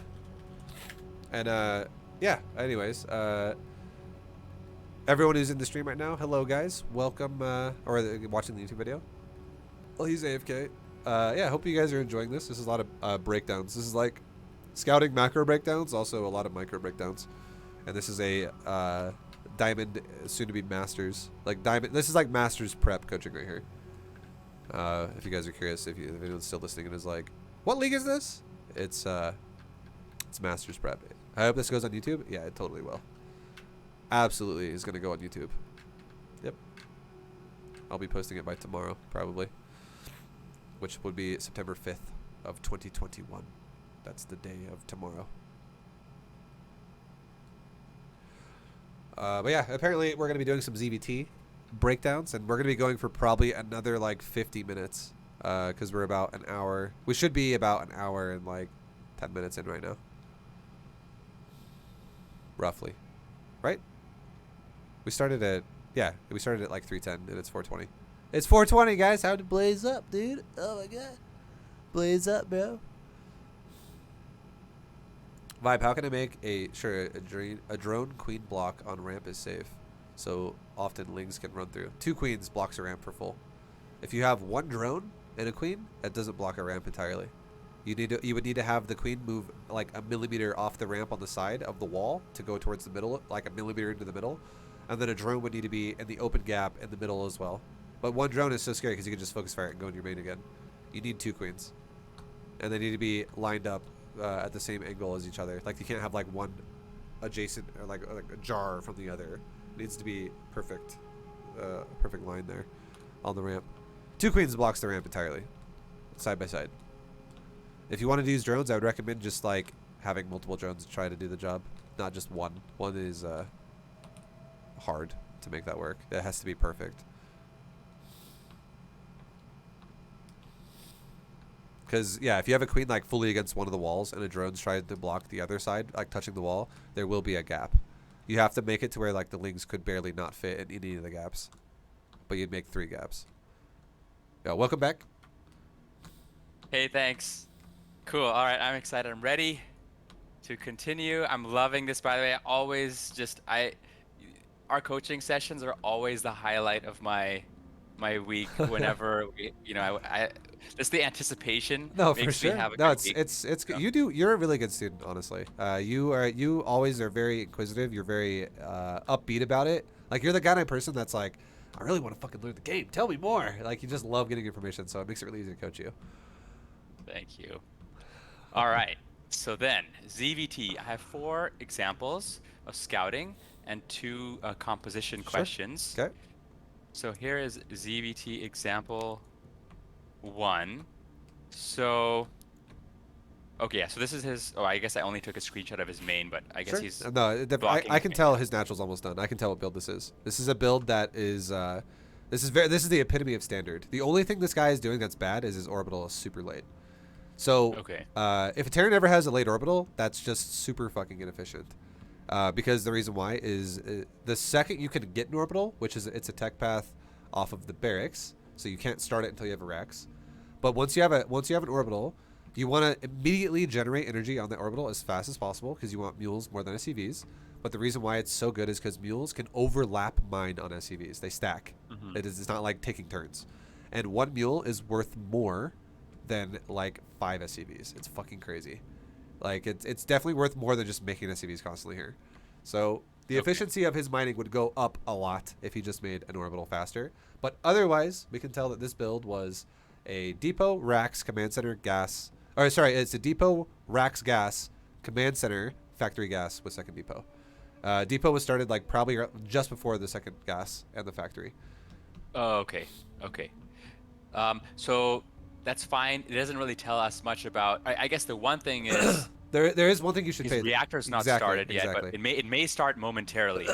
Well, think about it like this. So, here's another thing. I'm looking at the minimap, and here's another problem with this guy's build. I don't see, unless you've killed a unit already at this point in the game, I don't see It's Reaper. a Reaper. Exactly. Like this guy just didn't make one. So it looks like he just didn't use the Rex.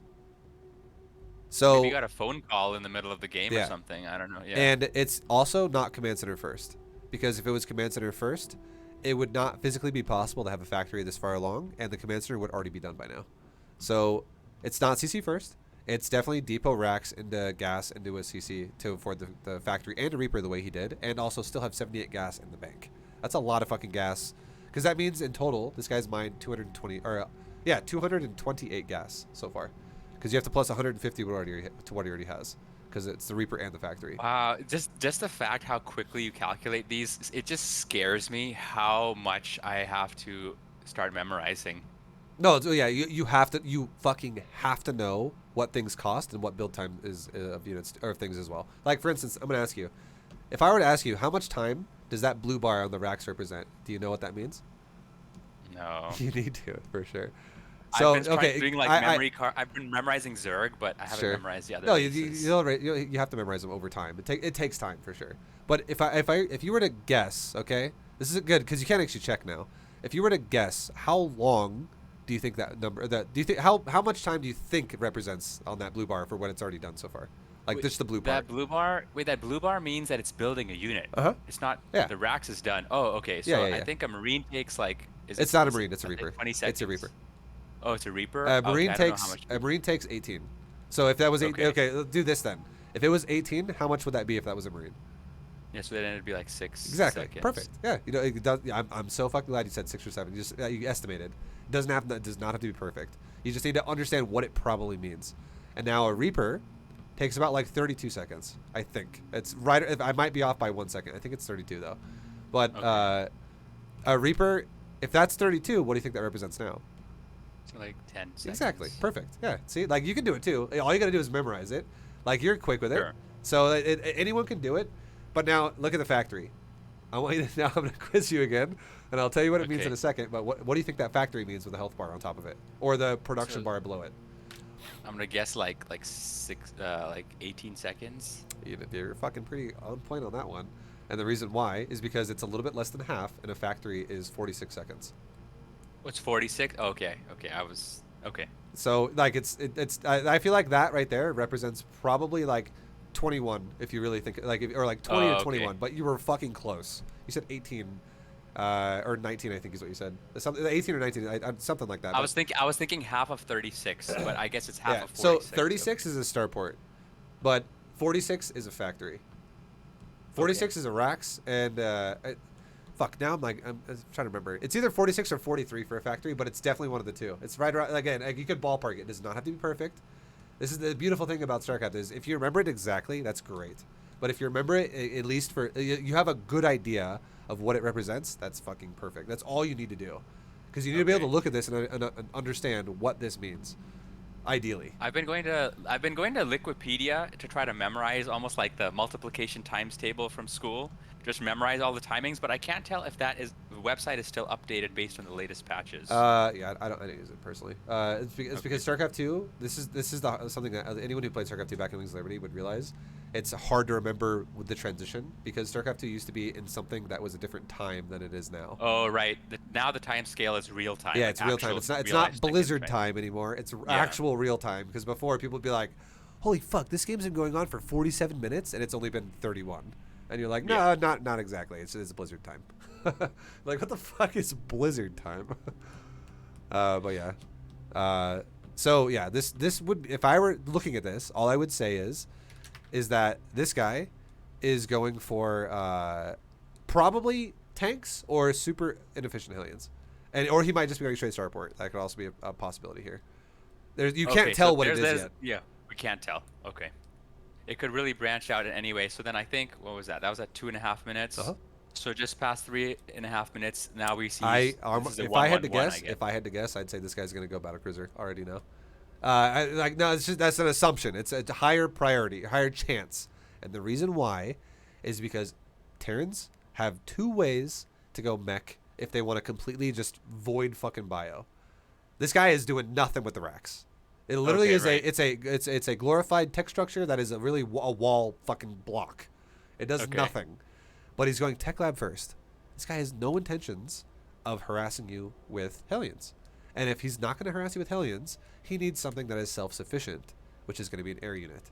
And the best air unit that is self-sufficient is a battlecruiser.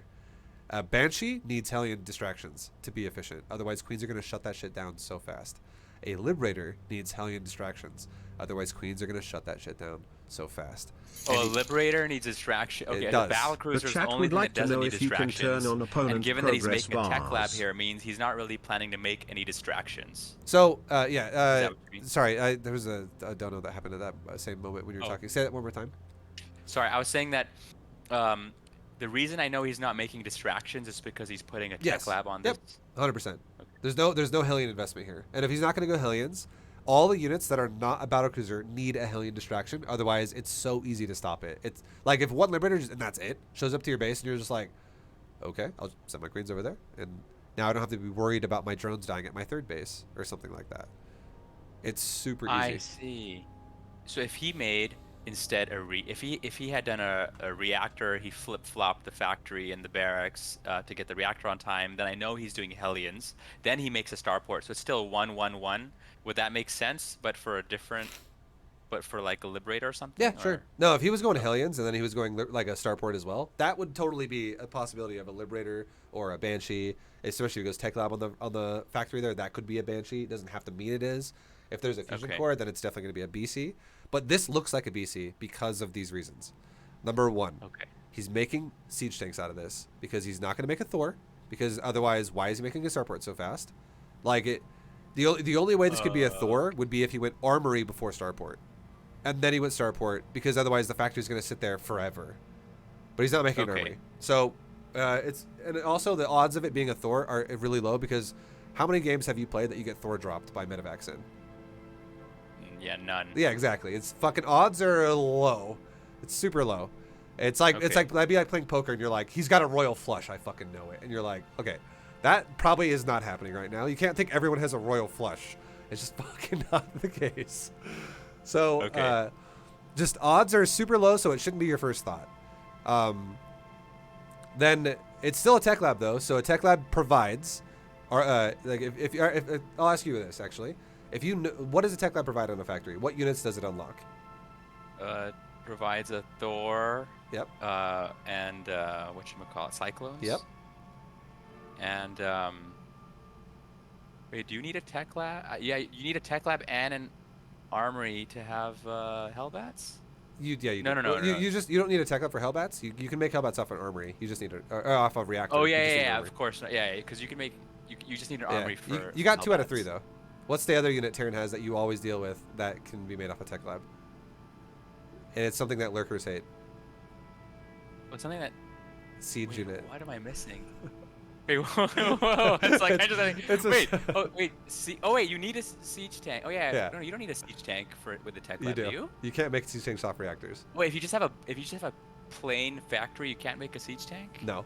Okay. You have to have a tech lab for a tank. Okay. That's good. Oh, okay, You should like these are things that I quiz you because it makes you think about it more. Thank and, you. Yeah. You need a tech lab for a tank. You need a tech lab for a Thor, and you need a tech lab for a Cyclone. But the only one that needs an armory as well is a Thor. A Thor needs an armory, otherwise a tech lab just can't make a Thor. So that's why you So can. only Hellions and Widow Mines can be made off of a plain factory. Yes. Yep. Okay. And then you can make them twice at a time with a reactor. It's just, so that's the thing about Terran is every unit. Think about this too. This applies to all. This is something that I think is common knowledge because I played this game forever. But someone who doesn't play Terran might not know this. Everything you can make off of a basic starport, factory, and racks can all be made at double pace off of a reactor. But the only Right. thing that you can't make off of a baseline factory, starport, barracks, all the same, you can only make those with the tech lab. Oh, okay, got it. You can. So you can if you if can't make those double with the of them, reactor. then it needs a tech lab. Yeah, there's nothing in this game that you can make double of with the reactor that requires a tech lab. That doesn't Okay. exist. So That actually doesn't even make sense if it were like Yeah, that. So, yeah. yeah. So like Thank that's what I'm saying. Like it's something that I think about that I just don't think about. I guess explaining it that way might make sense for someone who doesn't play Terran essentially. Yes, it definitely makes it easier to think about that way. So essentially, it's not going to be a Thor looking at this build because he doesn't have an armory. Otherwise, the build's super inefficient, and we have to think there is some efficiency that needs to exist for our opponent. Otherwise, if you always look at your opponent and go, oh, he sucks, like yeah, you can't look at it that way because you have to like give him some credit, right? You got to be like, there has to be something threatening here. What can you do? So definitely not Thor, which leaves you Cyclone and it leaves you Tank. And it doesn't make any sense for it to be a Cyclone because a Cyclone by itself in the middle of nowhere is going to get obliterated. It is a Right. unit that requires it's like a Zerg style Terran unit. It is effective in numbers. It's weak isolated. It needs numbers to be effective. So it's not a Cyclone. Otherwise it may be a defensive Cyclone, but again, doesn't make a lot of sense for it to be a defensive Cyclone because he's already making a starport.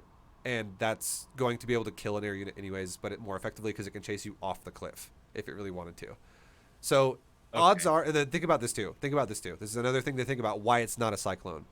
What is he doing in case you all in him with ground? Nothing. Making a bunker? You're Making that. correct. That you're not wrong. he is making a bunker. That was kind of a. I don't want to make you feel like you answered the question wrong because I interrupted you. No, I get what you're saying, But but it's compositionally, he's not doing anything to exactly. prevent it He's right doing now. nothing with bio. He's got nothing on the ground. So a siege tank is really good at dealing with ground behind a wall. So it really looks like he wants to do something like defend himself with tanks, with a wall, and then do something that is self-efficient, like isolated efficiency out of the starport, which would be a battlecruiser. That's the only thing a battlecruiser can make that can get the job done by itself. Okay. So that's how I would perceive this build already. I don't even know what this guy does, but that's what I would assume he's gonna do. Okay, thank you. That helps for me. It's just so common nowadays. You see a bunker, you see 111. I kind of assume starport, but I guess it could theoretically branch off depending on the timing and what he puts he could on totally these, so swap that's that very over if he helpful. wanted to. He could totally be like, I'm gonna make one tank and swap a reactor, swap a tech lab on the racks now, and go stim pack. Okay. Like he could do that. That build doesn't make a whole lot of sense, but it's still possible. But the most logical way he could take the build that he has right now, like actually this is a better way to say this. The way you need to learn how to read builds, and everybody out there needs to learn how to read builds, is you don't look at what is logical, you look at what is threatening. And the most threatening thing he can do to you right now is a battlecruiser with tank defense. Oh, got it. Because everything else that could exist is less threatening than that. So if you deal with that, if you confirm and deal with that, if he doesn't do that and does something else anyways, you're still fine because it's less threatening anyways. Oh, okay. Thank you. I like that. Yeah, no, it's really how you should definitely be scouting for sure. And now he's making a battlecruiser and he's making a Thor. And I imagine this is much later in the game though. I imagine if you were to look at his base, he probably has a tank on a cliff or something.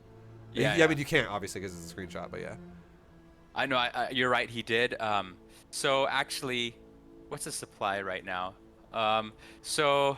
And I bet that dot in the upper middle of the map is a battlecruiser. It is a battlecruiser. Yeah. Yeah. Okay, so I remember this game actually. So this game, I will just switch into my composition question. Sure. Because, so I guess one takeaway I can already see though, given that it's 7.5 minutes, there's no reason my supply should be this slow. So that's a problem on my end. Yes, I think you're probably overreacting to everything and not dealing with the battlecruiser. Because if you dealt with a battlecruiser, you can make drones, and because you gotta realize, like, think about it like this.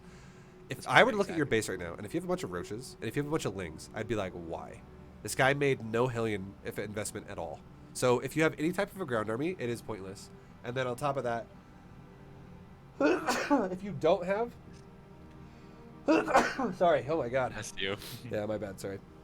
If you don't have enough queens to zone away the BC, and let's say you lost 9 drones here, I'd be like, why don't you have more queens? Because if you looked at what's threatening, queens would shut this down so hard. And the great thing about queens is queens don't take larvae, so all your larvae could go into economy. So it's like understanding what's threatening and understanding your limitations of how you can be greedy against it, but also not overdo it. And you can be like, well, okay, I don't have to worry about ground, so I can make drones, but I can't just do nothing. I can't just make drones and that's it, drones and hatcheries. I need to also protect my drones. So maybe a couple spores to deal with the battlecruiser if they fly right in my mineral line, and the queens to push them away. Okay. Oh, thank you. That's helpful. Yeah, I must have overcompensated or been distracted somewhere because I don't need any ground army. I could just be macroing. In this game particularly, you definitely don't. Versus what he did. Hydras are fine. Like going hydras are fine, but the one problem I would say is if this is your first big attack, 14-minute hydra timing is definitely way too late versus what you're dealing with. Because now he's also maxed on his he's also really close to maxing on his way more. Because here's the problem for you now, is you've kind of missed the window for hydras to be effective.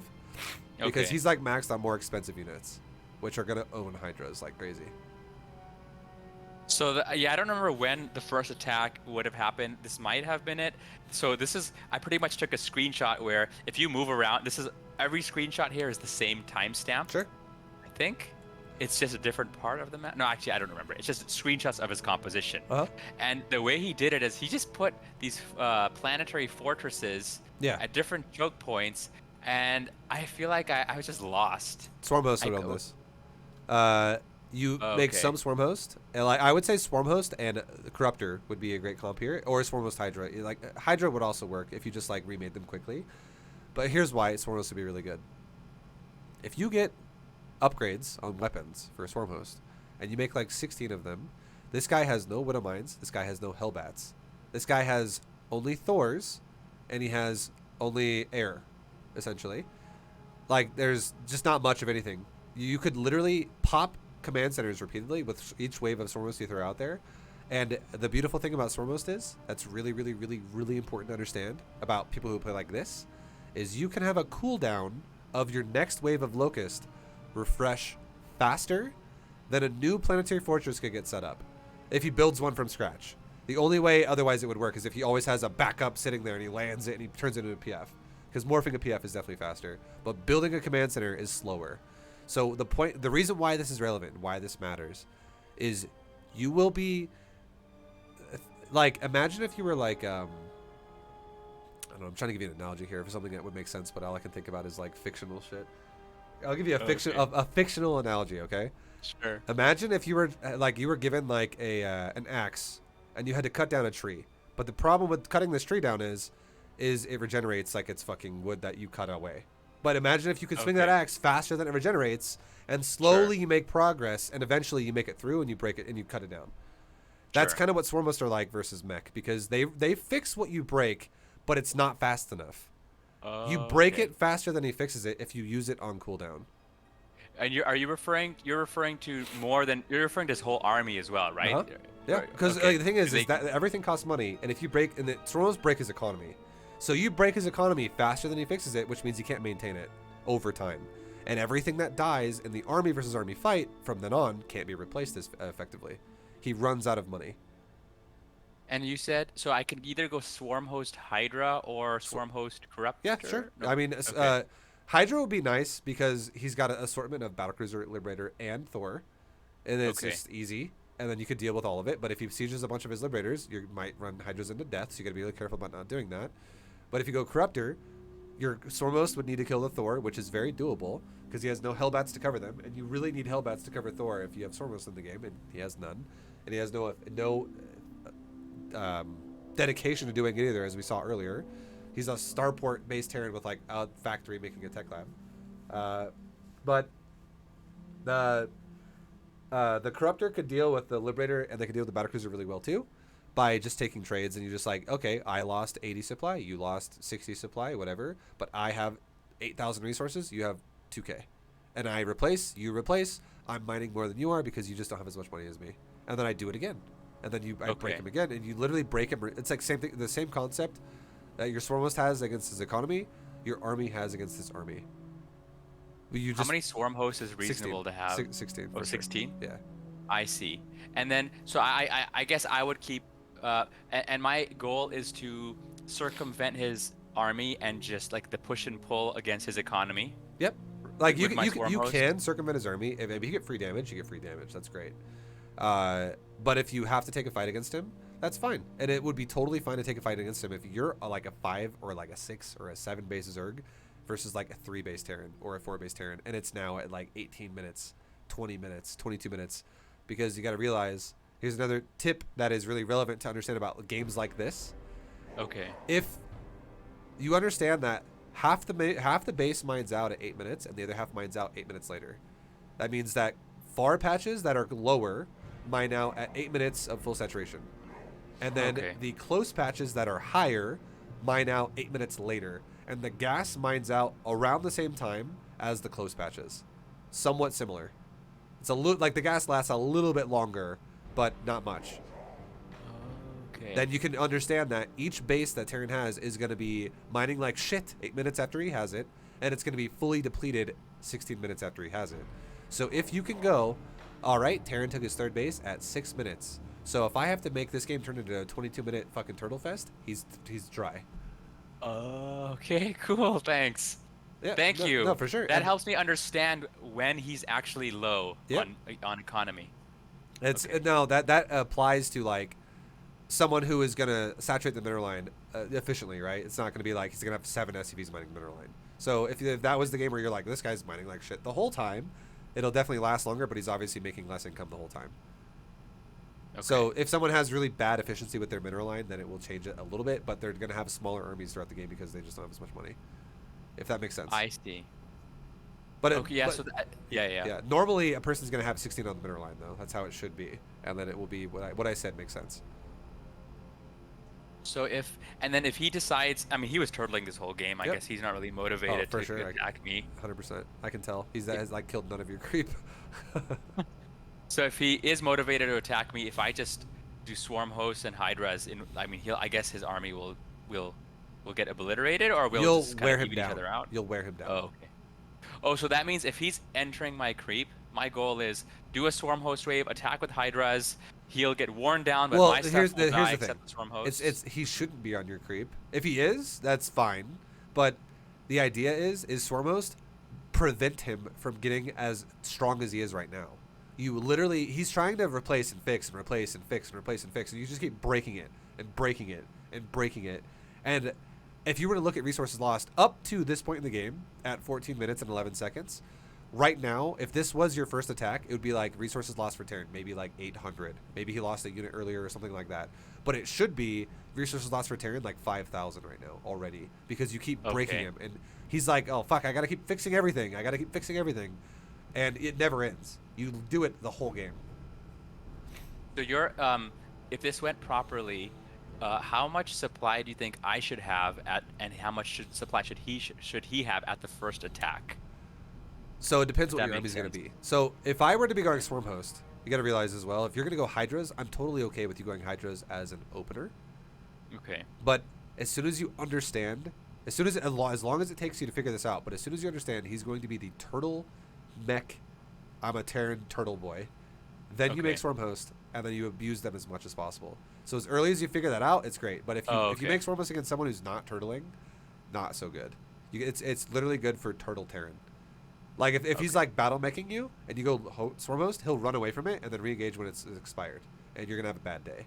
If he's going for bio and you go Swarm Host and he's like having a bunch of Stimpack Marines just shred your locusts in the sky as they're trying to land, you're gonna have a bad day. If he's when you say battle mech, do you mean like cyclones Cyclone and Hellion. stuff? The more mobile, like just straight up like type he'll army. just run away from it like with Cyclone Hellion. Okay. Stuff like that, you'll have a harder time doing it. But if he's going for like the clunkier, stronger, more durable, slow ass mech style like Tank, Thor, stuff like that, that definitely Stormos is great. And PFs everywhere, Stormos is great. It's a way you can engage without losing anything. It's free engagements constantly. Okay. Thank you. So I'm looking. So this is the same game, but in the scouting set of screenshots, we know he is going battle cruisers. Yep. He's planting this command center in the middle of nowhere. That's definitely I'm trying to think if. PF-esque. Like So at this point, I should start thinking that he's probably going to be a that's turtle-esque a sign of Turtle Boy right there. 100%. If you scouted that, I'd be like, okay, there's two problems with this. Number one, it's not in a mineral line. So he's obviously not being greedy. And number two, who the fuck puts a command center in the middle of nowhere like that? Because what if I ran over here and denied it with Zerglings? This could easily get killed. Now, this is obviously greedy for Terran. He's lazy. Because if he's going to put a PF there, he should have still put the command center in his main initially and floated it there. So it didn't have a chance of getting denied.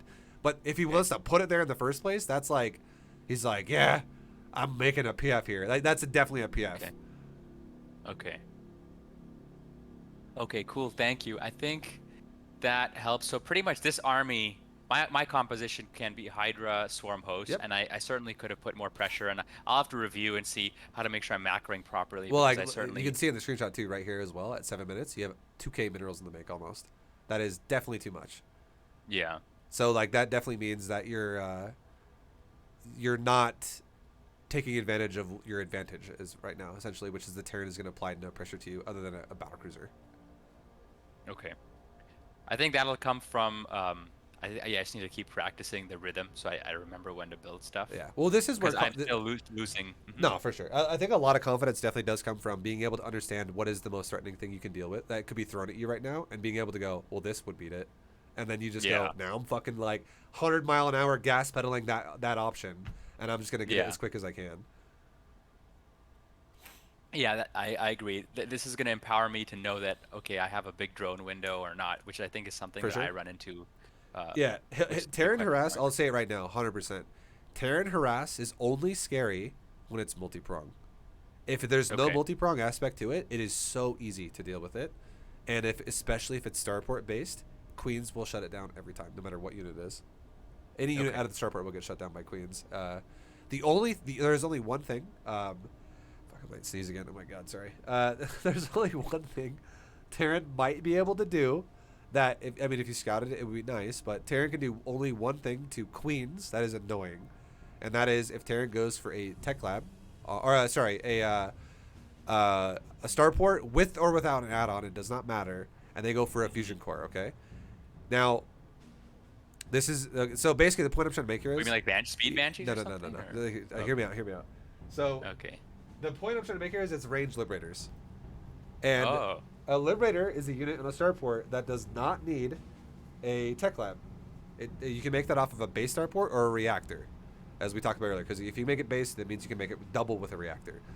But he doesn't need either.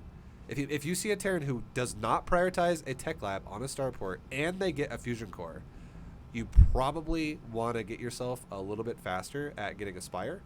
Because if the guy's like, I'm going to go for really fast range liberators and park them outside your mineral line, and then you can't mine it, your queens will be out of range to defend properly.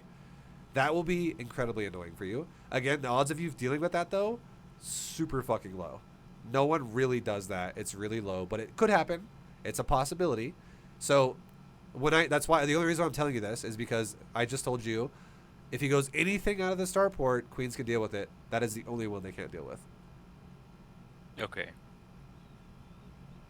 Okay. Thank you. So yeah, that would be like you probably want to like maybe get a faster layer, get a Spire, so you can make at least like a corruptor to go push that shit away. Okay. All right. So then moving on to this is the second example. Okay, so this one looks like now he's gonna swap his reactor and his factory. Sorry for the runny nose, guys. So I think but maybe I should not talk and maybe let you take a look here. But that's I think the only thing I actually noticed out of looking at this. So your first picture here that I see on the top left, this looks again standard for Terran. We got a natural at the natural that's almost done. Right. Yeah, we got It's the same. Yeah, no, for sure. We got this is definitely going to be Hellions. There's a reactor on the racks. It's pairing up really well with the factory. You can tell because he went factory first, and a factory is 43 seconds. If I was on a test here, I'd say 43. I'm pretty sure it is. The racks is 100% 46, and a reactor is 36. So if you know the numbers, and the longer should always be started before the shorter one to make shit line up. You know that factory is being started first. You can tell by the green bar above the top of the building that it's definitely started before the reactor, and then they're going to pair really well because he can then lift it off and swap it, and then you're good to go. Now he's going to go Hellions. So this looks like a standard opener. This is about the most standard opener you'll ever see from Terran, who wants to open up with potentially a 1-1-1 build. But again, you don't know fully what it is yet. You just know it's a Hellion opener so far. Okay. Up to this point, I think we're prepared because the build we've been working on with the OV speed and the link speed, it pairs well to protect against 100%. these. Yep.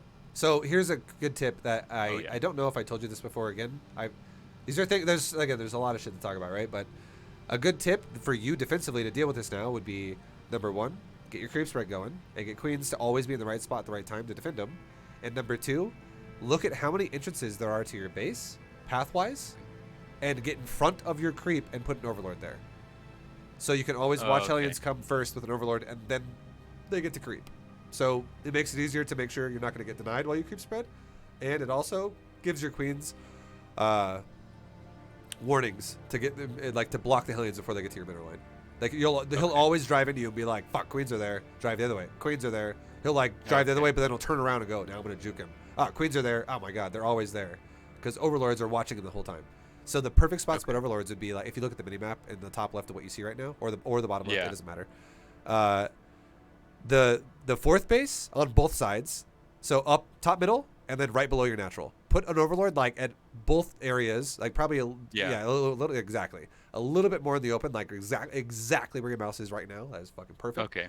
And the next spot would be between that, so you can watch the rotate. So if you look at the next spot. Go to the right with your mouse down, basically at the expansion that's below that now, the one that's to the south of the 12 o'clock base, right there. Yep, That would be your other overlord, because if he turns around, if like he goes, oh, I'm I in want the to see whether he's going back or whether he's rotating around. is what exactly, you're because saying. he could literally go into fog of war. If you only had 2 overlords, he could go into fog of war and then go, you know what, I'm gonna turn around. And if your queens go all the way up to the top, they're slower than Hellions, and he might get an opening to go on your base. But if you watch the turnaround, you can counter it with the turnaround, and you have an extra like 3 seconds before he gets to your other overlord again to confirm it. Okay. So you always have queens like in his way when he goes Hellion opener to make sure your drones aren't getting killed. And this also allows you to not lose lings like crazy, because your lings aren't engaging every time either by themselves. You're just using lings if he dives past the Hellions. I'm just using Dives lings past if the he queens. dives Sorry, I into said that the backwards. Yeah. If he dives past your queens with his Hellions, that's when got you it. use Okay. lings. Sorry, I said that weird.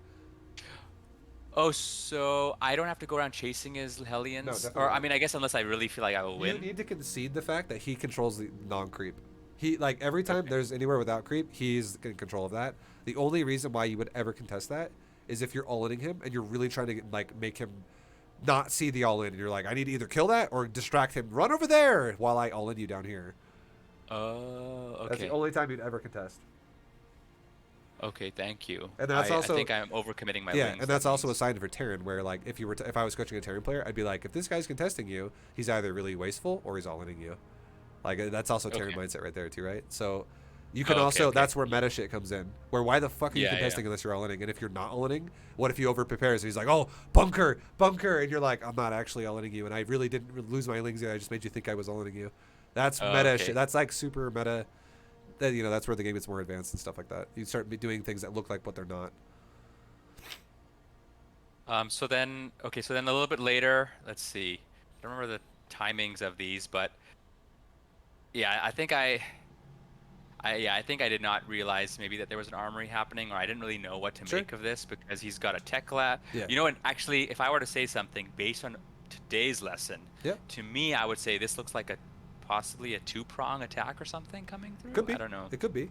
So keep this in mind. It will be 2-prong attack, 100%. If it's not Hellbat. If it is Hellbat, it's not going to be 2-prong. Hellbats by themselves are garbage. They need to be supported. Hellbats by themselves are so easily counterable, but they're so durable if they're covered properly, and like if it's a big timing, it can be a lot more damaging to you. So I would say, because that starport has a tech lab on it, it's either going to be a Banshee or a Raven, because there is no fusion core, and there is no need to make a tech lab if he wants to go medevac or a Liberator. So it needs to be a Banshee or a Raven. It has to, because again, the Okay. It Banshee doesn't or- make sense to waste your time putting a tech lab there. Exactly. Like, why the Right, fuck you would you should just tech be lab to making make units Liberators right or off the something? bat. Yeah, exactly. Okay, okay. Like he would like, it would make more sense if this was a reactor or just nothing at all for it to be medevac or Liberator or Viking. It doesn't make any sense that it's really going to be a Viking, because I mean, it could make maybe one to kill overlords, but otherwise Viking doesn't really, mass Vikings doesn't do a whole lot against Zerg at this point in the game. It is pointless. It's like there's so many things that would be problems with that for Terran. It doesn't make a whole lot of sense for this to be a medevac if he makes a tech lab, because all he's doing is delaying the drop that you could eventually have in your base. So that sucks. Timing is huge there, right? It doesn't make sense that it's going to be a Liberator, because there's nothing that the tech lab gives the Liberator on the starport, and there's no reason to have it, because it once again delays your timing. And then finally, the last part is medevac. Liberator, like medevac does like good like counter pressure. It could drop on your base. It could also be multi-prong if he has like 4 Hellions at your third and 4 Hellions dropping in your main. That's super annoying. But overall, medevac is like designed to harass your drones. Liberator is designed with multi-prong. What the fuck? Yeah, medevac, Liberator, and Viking is irrelevant. So yeah, Liberator is the only thing we're talking about here, because it's the thing that like can harass isolated, but it needs multi-prong to make sense. Otherwise, it's super easy for Zerg to kill.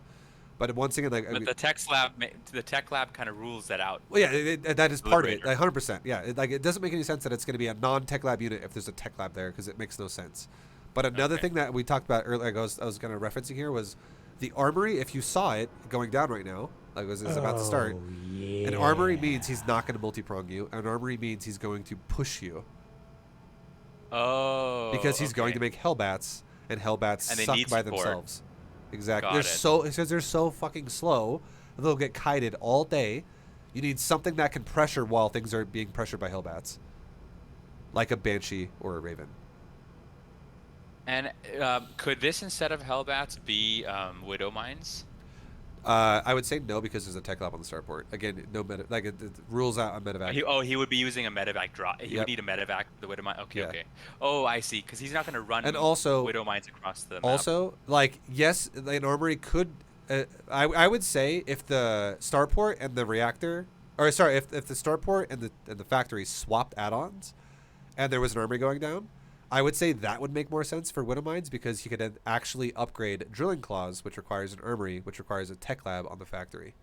Oh, interesting. The only thing an But armory that- gives a Widow Mine without a tech lab is it gives it the permacloak feature, but they still Right. don't burrow very fast, and they don't just go off really quickly. It's just cloak. So Okay. that, and if you're like Widow Mine dropping if you're dropping Widow Mines in people's mineral lines and you don't have drilling claws, it's so easy to stop it because you can just run away and they can't burrow fast enough. I see. So there's at least 2 reasons here then why it doesn't make sense this is Yeah. going to be Widow Mines. Yep. And also, if it's going to be Widow Mines, it's timing, right? Think about this too. This is another logical, most threatening thing that could happen. An upgrade, like armory and an upgrade, is longer than a starport and a medevac. So if this was going to be Drilling Claw Widow Mines, he probably should make an armory before a starport. Because it's the longer path. Oh, wait. An armory? You say that again? Because an armory takes an longer armory, than... An armory plus a Drilling Claw upgrade takes longer than a starport and a medevac. Oh, right. So he So should have started it's- those first, yeah. and the starport will be done Because by the it's time the his same upgrades are done. concept as if the guy wants to go Hellions or Marines, if he makes a reactor way before a factory, you're not looking at that going Hellions. You're probably like, okay, reactor just finished and the factory just started. So Right. It doesn't make sense. Yeah. Timing So it's the wise. same thing if like the guy goes for a medevac and then he's gonna go for Widow Mine with Drilling Claws, but he rushes the medevac out first, and then he eventually, after he makes like halfway through a medevac, he's like, okay, now let's make my armory, and he's like, okay, well, I'm gonna have a medevac out for 80 seconds before I can have a Drilling Claw upgrade. Okay. So that's why you would want to do longer investment first, shorter investment second, so it pairs together. It like lines up. And there's the Hellbats with makes the push, sense. and to see how he's not multi-pronging you, he's pushing together. It makes sense Yeah. because Hellbats need to be supported. So I guess what's my response? Roaches- I roaches think would be I was huge. confused. So if you saw this, if you saw like, so here's the best way I'd say this: if you saw the reactored factory and the tech lab starport, that Yeah. does not mean you have to make a roach warren. But as soon as you saw the armory, you need to make a roach warren. If you scouted early, that'd be fucking great because you could easily have roaches out in time to deal with it. But if you can't make a roach warren fast enough, make a spine crawler. Because if you had a spine crawler and more queens, you could still zone this out with spine queen and have the spine tank while your queens kill shit off the spine. And the spine also pokes like really high damage, and you can transfuse it as well while it just fucking tanks. Is this considered an all-in where I need to cut drones and No. prepare, or Nope. is this okay? No all ended up. This is harass. This is a timing of harass. Oh, so I can just plan. So depending on how, if I scout this early, I can just, if I scout the armory, I can plant the roach warren and plan to make some safety roaches. That's really all I need to do here. Yep. I would say another sign of you wanting to make a roach warren possibly could be also if he makes a tech lab on a starport, because again, that's going to pair with either banshees or battlecruisers or a raven. And this game it was a raven, and this would mean that if you get multi-pronged, you could have roaches instead of lings dealing with Hellions. If it was a like, let's say banshees wanted to fly, because again, there's no hellbat. Right. Let's say there was no hellbat, and banshees instead wanted to go, like 2 banshees with cloak wanted to go in your main base. Your queens can go deal with that, and it makes it really easy to focus micro on the banshees and just move your roaches into Hellions. So you could do that too, because the tech lab form of multi-prong is more threatening than the non-tech lab form of multi-prong if Terran does it, which would be Hellion drop in your main, or which the lings would be really good against because they're high mobility, and they could just go zone it out. Or if it was Liberator form, then yeah, Liberators they're sieged, so you could just run your drones away, have your queens A move it, and kind of focus more on your lings. You don't got to worry so much as like they're going to chase your drones down and kill them like banshees would. Does that make sense? Okay. Like the tech lab means Yes, you're going to have more of an yes. emphasis on the starport micro, and the non-tech lab means you're going to have more of an emphasis on the Hellion micro part. Yeah, that does make sense. Thank you. Yep. Thanks. That That was very helpful. Okay, so I guess we got about 10 minutes. I just have 2 examples and like 3.5 questions. Okay. So let me see if one of these are 3.5. redundant. We can skip them. Yeah, no worries. Okay, let me see. Was this the same thing? No, this was. Wait, let me go over this. Oh, this was another battle cruiser. Oh, okay. I think this was similar to. I think I already knew he was going battle cruisers. I think this was more of a composition question. Okay, maybe we should probably go through this. So, because his opening, I think, is relatively straightforward. Mm-hmm. And I guess the fact that he's got his No add-on on racks. Like he makes one and he cancels it. It looks like because like he had it in the previous picture, but then now he doesn't. So maybe that was a mishotkey for him. Okay. But yeah, the fact that he's not putting an add-on on a racks and also he has it so far forward and he's not using it for an add-on on anything else definitely makes me think that he's going starport. Because if you think of this, there's another sign Terran shows you. If they overexpose their racks and they don't use it for add-on replacement, it means that they're not prioritizing factory because their racks isn't setting up their factory. It means they're prioritizing starport because the factory could then, if it wanted to, set up the starports. Or it means that he can't actually make starport shit fast anyways because he doesn't have enough gas to do it because it's way more expensive on the gas, which takes time to get. So he might need to wait for a battlecruiser, which takes a fusion core anyways. Or if he's going to go for like multiple Banshees with Cloak, he needs to make a tech lab and he doesn't have enough gas anyways when the starport's done to set up Cloak and Banshee at the same time. So the emphasis of the no racks puts more of an emphasis on starport based mech. The emphasis on the racks being not in the wall like that puts a little bit more emphasis on it probably is making reactors for factories to make more Hellions to support the Hellion Cyclone or something. I see. Because so I think I predicted battle cruisers. Yeah, as that's well. a good prediction. But just because also it's what when I see 1-1-1, it tends to be what everyone's doing these days. No, for sure. I mean, it makes sense if it's going to be isolated because battlecruiser gets the job done alone. I think what threw me off is not recognizing that this is what his composition is going to be. Sure. It's going to be battle cruisers. What would you make? Hellbats. What would you make against this? I almost want to say I should be making like Roach Hydra or something against That could this. work. That honestly would work. There's no tanks, so like there's not really like a lot of tanks around. So Roaches would be a not bad unit here. Roaches would I could also obliterate. do Hydra. Actually, Hydra Lurker I could probably. I would say Lurker is a bit. The only reason why I'm not a big fan of Lurker is because Lurker it would take a long time, and this is an army you could fucking pounce on super fast, and then if you give him a lot of time, and let's say he scouts it with the battlecruiser, or he scans you, he's like, oh, this guy's going Lurkers. All he has to do is start making tanks, or get enough battlecruisers, and Lurkers can't do anything. So Lurker, because Lurker doesn't have superior siege here like it does against Protoss. That's why I say it's good against Protoss, but in this position, not so good against Terran because tanks would beat it. And also, if you overinvest in a Lurker and he has mass air, he could just stop you again there too. So am I better off doing like Corruptor Muta or something? No, so this game, I personally, what I would say is you should go back to the same thing I said before, which would be either Hydra Swarm Host, or you could go really? you could even go Roach Hydra, or you could even go Roach Corruptor. Oh, interesting. Roaches would be good in 2 examples. I gave you Roaches twice there.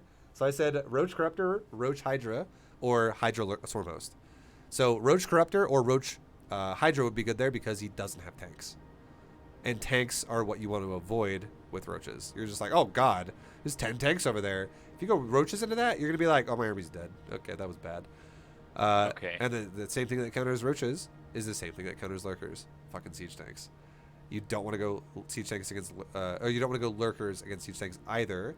The only unit you can do that supports a Lurker that makes Lurkers now counter tanks is a Viper, because you can abduct them into Lurker, or you can straight up blinding cloud them and engage.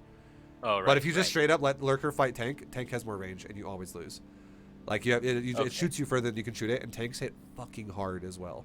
Tanks are like immortals with splash damage. Like they hit ridiculously hard against armored units. So like before, when I said a Colossus counters light units and a Lurker counters heavy units, it's not the same thing for tank versus Lurker. Tank also counters heavy units, and a tank also costs the same amount of supply as a Lurker does. Like here's an example, okay? Okay. A tank and a Lurker both cost 3 supply, and they both have relatively similar attack speeds. A lurker is very slightly faster. Okay, so like if a lurker were to attack 6 times, a tank might only attack like 5 or maybe 4. Like it's somewhat close. It's similar. Yeah, Okay. like it's not like a lurker attacks 5 times or something in the amount of time a tank would attack once. Like a lurker, the time it takes for the lurker to shoot the shot and then for it to connect to the tank is almost the same amount of, it's not exactly the same, but a lurker is slightly faster. It's just a little bit faster. But here's the problem, is a lurker and a tank have very similar health bars. A tank is just a little bit squishier than a lurker, and a tank hits for 70 damage, default, 70, and a lurker hits for 30. So a tank will fucking destroy a lurker. Okay. So I'm not really sure what happened in this situation though, because he ended up transitioning just to Thors. Maybe I didn't have upgrades or So something. here's I another just got here's another thing obliterated. too. Remember how I said a lurker should be scared of a immortal when you have a lot of surface area? Right. A lurker should be scared of a Thor when you have a lot of surface area. Oh, I see. If there is a concave where one lurker shoots one Thor or something like that, because there's a wide spread of Thor, and this is a pretty wide angle to engage from here for Thors. If he doesn't, like, if he actually moved the top Thors down, he could easily have a concave stretching all the way across the screen. Yeah. If you're hitting one Thor at a time, one Thor DPS is way harder than one lurker. So a Thor hits about twice in the amount of time a lurker hits once, and a Thor does 60 fucking damage per shot. So it does 120 damage, and then the time a lurker would do 30. Oh, okay. So my army is technically able to beat these Thors, but my angle of engagement is terrible. Yeah, you would if it was on a tighter ramp or something, you could beat it. But if it's in a wide open spot like this, you're gonna get destroyed. You would have to cover them to win the fight. Okay. But overall, if I could have just had an overall better composition from the start You could have. against that Lurkers army, are the lurkers are much not better. the ideal unit in this situation, I would say. Like if you had the Hydra Swarmhost here, you would have had a much better fight. Roach Hydra, much better fight. Or again, a Roach Corruptor now wouldn't make a whole lot of sense if he's going Mass Thor. So it would definitely be even Mass Roaches would be fine here, honestly, because it's super cheap and replaceable. Okay. Bless you. And thank you. Oh, no worries. Sorry, I'm having like an allergy attack today. Holy shit. Yeah, it's you know, when the weather gets hot, depending on where you are, which plants are growing and throwing pollen or whatnot. So, I don't know. Yeah. But hopefully it gets a little bit better soon as the Ugh. weather cools off. Yeah. So last example vibe. Okay. So and this time I took a screenshot of just only what I saw. So I saw for sure what I saw with the Overlord. Uh-huh. So he starts off with a bunker and a command center. I don't really know what to make of that. Other than it's, I would say lack of scout, no Reaper means that he is doing his own thing regardless of what you're doing, which means okay. I mean he's got a plan in mind that is irrelevant to what you are. So Okay. you're not a factor there. So that means that already this guy's not a reactionary player, straight up. And there's 2 ways this will go. He's either greedy as fuck and he's like, I'm gonna make a 3rd command center and that's just my opener, and I'm gonna protect it with a bunker. Or he's like, I'm going to go for my tech really fast and do whatever I'm going to do and scout you with my battlecruiser or with my Hellions or whatever the hell I want to scout you with that costs gas to get there. But this guy clearly does not have a plan about you. He's got his own plan, which means he just does what he does. He's obviously not owning you right off the bat because he's got a command center. Right. But 100%, he's either got a 3rd command center or he's got gas that's going straight into a factory. One or the other. Without. Oh, so what you're saying is this is likely a tech path, but it's pretty much he's got a planned build order is the main takeaway. Yeah, like Is that you don't know what he's doing exactly. It's too Okay. little information. It's just that you can Okay. tell tendencies of a player that this guy doesn't give a shit about scouting. He doesn't give a shit Oh, about I see. reactions, and he is doing a build that is so far only minerals, because there's no Reaper, there's no gas. So he's either only mining minerals and going for crazy minerals with a 3rd command center, or he's transitioning that gas that would have been into control of the game with a scout into faster tech. Got it. Okay. Oh, very interesting. And you can Okay, tell it so was faster then- tech now, 100%. Yeah. So I got a glimpse at a starport. Yep. I guess at this point, I guess appropriate reaction at this point if he's got a starport at this time. I mean, do I assume? I guess I can't assume that he's going to for battle cruisers. But I would say chances are higher that he's going to go battle cruisers because he's already made a bunker, and he's made he had a marine early on into it, and I mean if you scout deeper into his base, you can see how many marines he has. But I mean, yeah, you're not wrong when you say you can't just say, oh, he's definitely going battle cruiser, but the odds are high that he is because his build has no scout as to what you're doing at all. But it's going to be something that's going to harass you. So it could this would be like a really fast 2-1-1 build, or like with like a 16 marine drop a stim pack, but it hits a little bit faster because he doesn't do any fucking scout at all, and he's just crossing his fingers hoping it's going to work. Or it could be like a faster battlecruiser build, things like that. Or it could be faster Hellion Liberator. It could be faster of whatever harass it's going to be, just slightly.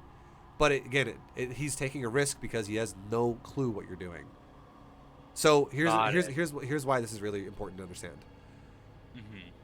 This is the kind of player that if you saw this guy playing this way from the start of the game, remember how I talked about how the Protoss was like, there's a pylon in his wall and the battery's way too close. You could totally all in that. You could totally all in this guy. If you wanted to, you could fucking kill this guy right away, because the reason why Terrans scout is because a lot of timing builds Terrans normally go for, like a battlecruiser or like a 2-1-1 build. If you just show up with a bunch of fucking Banes and Lings or Ravagers and Lings or something, and you just bust them down and you just go for it, and they have no units to protect themselves now because they're preparing for a timing that's not happening yet, they just die. So the only way Terrans can get around that is they go, oh, this Zerg is playing super all in. I'm gonna get an early tank now and put it on a cliff, and I'm gonna like make.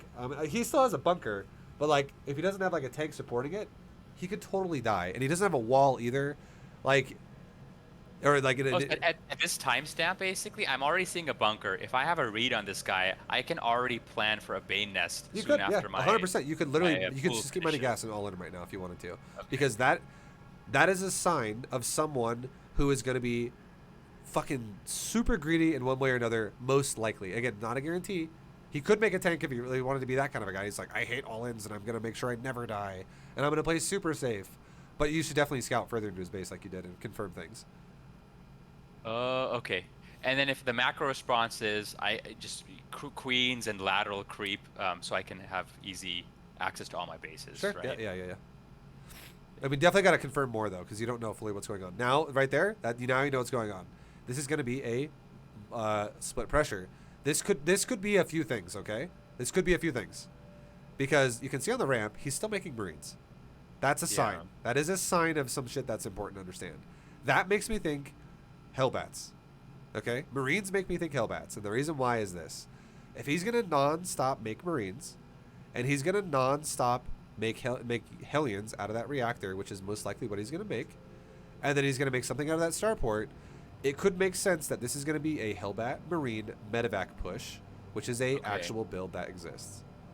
It doesn't make a lot of sense that those would be Widow Mines, and it doesn't make a lot of sense that that would be a medevac. It could be, but it makes less sense that it would be that, because he doesn't need. I mean, I guess if he's going to stop at like 4 Marines for a bunker and that's his plan, it could also be that. Okay? But you got sorry. Did you mean medevac or liberator? Medevac. I'm talking about if it was going to be a Hellbat timing, it would make sense that that would be a medevac. And it would make sense that it would be a medevac again if it was going to be a Widow Mine drop. And the reason why it makes you think it could be Hellbats is because he's still making units out of all of his production because he has multiple Marines. Oh, I see. Okay. Now, this is likely not going to be a liberator. The reason is because he needs a medevac for Marines. Yes. If you walked across the map with Hellbat Marine and a liberator, the Hellbat Marine would just get fucking destroyed by anything you had. Queens would even just destroy that. So the medevac gives it some durability. Now, it could still be Widow Mines in that factory, but that factory is either making Widow Mines or it's making Hellions, so it's one or the other. It could be Widow Mines if it was a medevac, and it would make sense that if the Terran wanted to make just 4 Marines and fill up the bunker, that's all he wanted to do. But the problem here that you need to think about is the barracks has no add-on. This doesn't really have any type of like bio influence going forward currently. He doesn't have a reactor set up on the racks, and he doesn't have a tech lab set up on the racks. The racks is literally fucking sitting there after making a couple Marines. It seems fucking, Right. it's awkward with the racks right now. It's not forwardly postured, so it still could transition in whatever the hell he wanted, but it still is a little awkward with how he's setting it up. It's either for a bunker or for a timing. And he has a bunker already, so that's why there's possibility here. And then finally the last bit is if it is going to be just for a bunker, it means that the factory and the starport are going to be self-sufficient, like away from the racks, which takes away Hellbats then. And it would mean that it's either going to be a medevac that's going to drop Hellions in your base, or a Liberator that's going to multi-prong you with Hellion Liberator. Okay. So, I see. and now we see what looks like a bio-focused build. Or like, so you're okay. He's making an add-on on the racks. I don't understand that add-on. That at first glance that looks like bio, but if you click the new building that you did, that is building on the reactor right now with the SCV, that's a factory. Yeah. So this is now kind of a multi-fucking thing that he's doing. He's got a tech lab on the starport, which incentivizes less bio because you don't really go bio with Ravens or some shit. Like okay. It's awkward. You go medevacs, generally speaking. And then the tech lab on the starport or on the factory incentivizes that it's probably going to be tanks because there is no active reactored factory yet, so it's unlikely that it's a cyclone because again, cyclones need support. Okay. But now that he's making a factory on the existing reactor, that could be a cyclone because he's now getting ready to go Hellions. Like he's I there. see. So you got to think about like what supports what. And also another thing we see here too is he's already got double gas at the natural, which definitely it's fine. He's got a third command center. This is clearly not an all-in build at all. This is way too late for an all-in. But this is so generally the final lump sum here thing is there's a lot of possibilities we can read, but the only thing we can read for sure is that this dude's fucking going mech now because he's making multi-factory, not multi-racks. Oh, I see. Okay, right. That's the only His guarantee we exact have. composition you said could be a couple of ways. It but still has not. There's no definitive thing here yet. This guy has not really clearly made a choice yet because he's going with starport production on a tech lab still, and he's going with isolated tech lab production on a factory right now, which those things only would make sense if it was like tank battlecruiser.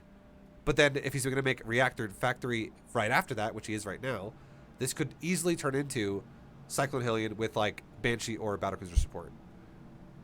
Okay, thank you. Just thinking. Okay, that makes sense. So I guess it would be worth gathering a little bit more information. You need more information. My final The composition. only thing again, there's a lot of possibilities here. That's the key thing to note is the range of the. So if this guy could do like 100 builds at the start of the game, at least you've narrowed it down, but you don't know what it is yet. So what you've narrowed down, like if there was, like, again, we'll just use an arbitrary 100 for an example here. All one base all-in builds are gone. Let's drop that number immediately down to like 80 potential builds. Okay. And then now we know that he's got a third base.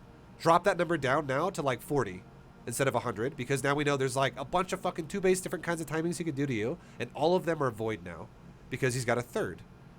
So now we have the possibility of what he could do off of 3 bases, which is a lot less than what he could do off the start of the game. So automatically, everything he can do is delayed because he's going for economy. Right. But now it's an assortment of finding out, is it mech or bio, and what kind of variation is it? And then now if we had like 40 potential builds off of their command center, we can now narrow it down to like 20 builds because of the fact that he's going for multi-factory off of 1 racks. Right. Because it's not bio now. So now we know it's a 3 command center build with a factory focus that still is including a starport unit. So we need something that can deal with starport, but we need to make sure we're going to focus a priority on mech-based factory of the factory specifically there. Okay. I see. So at least I have. Okay. I guess that helps in understanding what kind of buildings I should be. I would say again planning here for. a nice unit comp you can make here, which would be a nice overall playstyle, would be start with a Roach Warren with Roach speed. That way, in case it is battle mech, you have something to deal with that really fast. Get a Hydrogen set up and get an infestation pit set up, and if it turns into battle mech, Roaches are great. If it turns out it's not battle mech, you can just go right into Hydroswarmmost. Oh, okay. Oh, interesting. Thank so you. you can have a build that can flow as well yourself. Okay.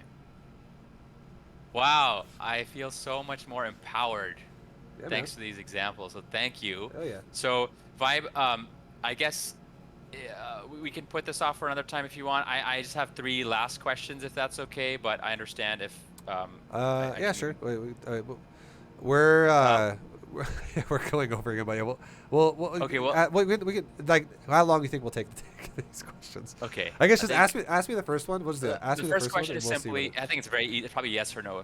If a unit is getting shield battery overcharge restored when I attack their base, what should I do? That unit seems to be invincible. So this depends on, do you have enough DPS to burst through the battery and kill the unit right away? Or do you have not enough and you want to keep being aggressive and you want to kill the battery first and then kill the unit? That really depends on how much burst you have. If you don't have enough burst, not enough burst. Yeah, so if you don't have enough burst, you kill the battery. If you do have enough burst, you just kill the unit. And if you think that if you have to dive the battery makes you lose the fight because you're going to take too many losses, disengage. Okay. Thank you. Yeah. Next one is, okay, when playing against a Protoss Death Ball, who is the onus on to attack? I find myself trying to kill his base and attack. But either we get into a base trade or I get demolished because like he's not approaching me. So you can force him to. You can force him to approach you with counterattacks. You should set up defensively with your main army and force him to attack you by killing his expansions with wings and shit. Okay. Okay. All right. Thank you. Yeah. Counterattacks force bad positions. That's how you should always go. Okay. Last question is, okay. This question is actually just, do I base trade in the situation? Video form. So I just like, it's like a really fast. I think looking at the mini map is actually the most valuable thing here. Let me just. I would say so far already. I would say no. You're ahead in supply. You're ahead in creep spread. This guy doesn't even have any probes on his third base. This is not a base trade scenario. This is you have an advantage. He runs to my base now. So should I split my army or just run back all the way back? Go back about like 20 seconds. Back a little more. Pause. So I would say this guy is really, really, really, really aggressive. Okay? He's like diving on your creep. He's killing creep spread, whatever. You're pushing him off. This would be a moment when if you did add in a counterattack, you don't need to attack him fully. You can counterattack him while zoning him. So, like, for instance, you could send 2 lurkers at his third base. You could send a group of lings at his third base. Whatever you want to do. And you could continuously defend your base and zone him. Because you could literally counter him with a small bit of stuff. And what this allows you to do is it would allow you to keep spreading your creep. And it would allow you to take more of the map. Expand again. Things like that. If the guy always runs left, right around you, keep zoning him with lurkers. Because here's the thing I would ask you is at this point in the game, do you already have hive tech lurkers? And do you already have like all your hive tech is set up going on? I would imagine you probably do because it's 13 minutes and 30 seconds. But if you do, you can be more you can be more assertive about getting on top of his army then as well. Because hive tech lurkers, it doesn't have to be pure defense anymore. You can definitely shove into him a bit more. And if he's got a pure ground army, it definitely is a good situation for Zerg. Like his army does not look very suitable versus lurker so far. But like right here, when you attack the rocks and you like if you look at the game clock, 30 seconds ago you're still kind of in the same area you were a second earlier.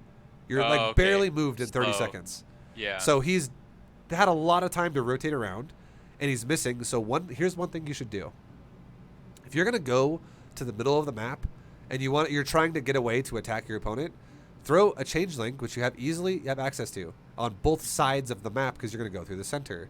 And if you're going to go through the side, throw a changeling at least on the other side. That way, if you decide, oh, he's countering me right now, I should turn around. You can, and you can zone him before he gets to your base. Or if you're like, wow, he's really far back there. He's at his base right now. I scouted him with like another changeling, and maybe you have one going into his base and you see he's defensive. Now you can set up and siege him. It's just you need to have some type of vision to know he's pushing you before it's too late. Because right now, you're engaging his third. And at this point, I would say it's fine. You can just base trade if you want to. But you didn't need to because you had the advantage. You look like you had a better army than he does. And you had a better economy than he does. And you had higher supply than he does. But now that you guys are base trading, in a base trade, it gives the losing player a higher chance to come back. Base trades always are advantage for the player who's behind, because Okay. what base trades do is it makes both players have a higher chance to fuck up and make mistakes and die. Well, I guess I was the one who did that. For sure. No, the only reason why you lost is because you didn't stop bottom left. It looks like. Yeah, that was okay. Okay, that makes sense. The main thing is I just did not have to base trade here. You I definitely could've did just not. done a You little had draft. if you have advantage, you want to avoid a base trade. You should only feel like you need a base trade if you're the one who does not have advantage, because if you take a fight against his army, you're gonna die, and that's where advantage comes from. If he pushes, if you guys were to fight right now, who's gonna win? It clearly was you, because your lurkers were way better than Mass Stalker, and Yeah. unfortunately the fight never happened because you let him circumvent you, and then it just base traded. Okay. Okay, thank you. That makes sense. Nice. Thank you, Vibe Sensei, Coach Vibe. Just thank you so much. I'm gonna take all this and now do some more laddering. I've been winning more and more after each lesson, so hopefully I have 400 MMR to go to Diamond 2. So here we go. Yeah, man. Well, good luck. Lots of info thrown at you again. I know we've done a lot of lessons before, so this is a lot of theory, advanced stuff, and definitely try to apply it as much as you can. Listen to this as many times as you can, like a podcast or something, to like really feel like you start getting an understanding of the races and what they're capable of. Really try to make an effort daily or weekly at least to memorize more and more of what things cost and what build times of things are. So when you can scout someone, you can actually go, I understand that. I understand that. I understand that. I know what that means. Because the worst thing you can do if you're trying to get better at scouting is not know what you're looking at. It's like trying to, if I'd be like, all I can Yes. speak is English and I'm trying to read Japanese right now. Exactly. I don't understand what any of this means. Right now, yeah. So if you have to understand what it means first and then use it, and then it makes more sense and you'll improve as you go. So yeah, keep doing that. That's your I guess your homework is keep making an effort to absorb what we talked about here and really learn what numbers mean in openers of builds, like build times and all that shit, resource costs and things like that. Okay. And then Will do, and thank yeah, you. man. And I hope the confidence flows through to your next ladder games where you're like, I feel like I know what the hell that is. Hell yeah! Now let's have a plan here to like actually absorb it or counter that in a cost-effective way. Exactly. I think it will. All right, man. Well, dude, thank you for doing another coaching lesson. It's always a joy, a pleasure talking to you. And, Likewise. And dude, I hope you have a good rest of your day and good luck in your games, man. Thank you. Thank you. See you back in chat. Appreciate it as always, Vibe. Until next time. Until next time, man. Take it easy. Thank you. Bye. You too. See you. All right, guys. That was another coaching lesson with our boy Brown Ranger. Super good guy. Definitely a star pupil in the making right there. But I hope you guys enjoyed the lesson. That was a different form. That was a lot of scouting and micro and scout breakdowns. So thanks for hanging out. I will see you guys in the next video, whatever it might be. And good luck in your own games. And I will see you then. See you next time. Later, guys.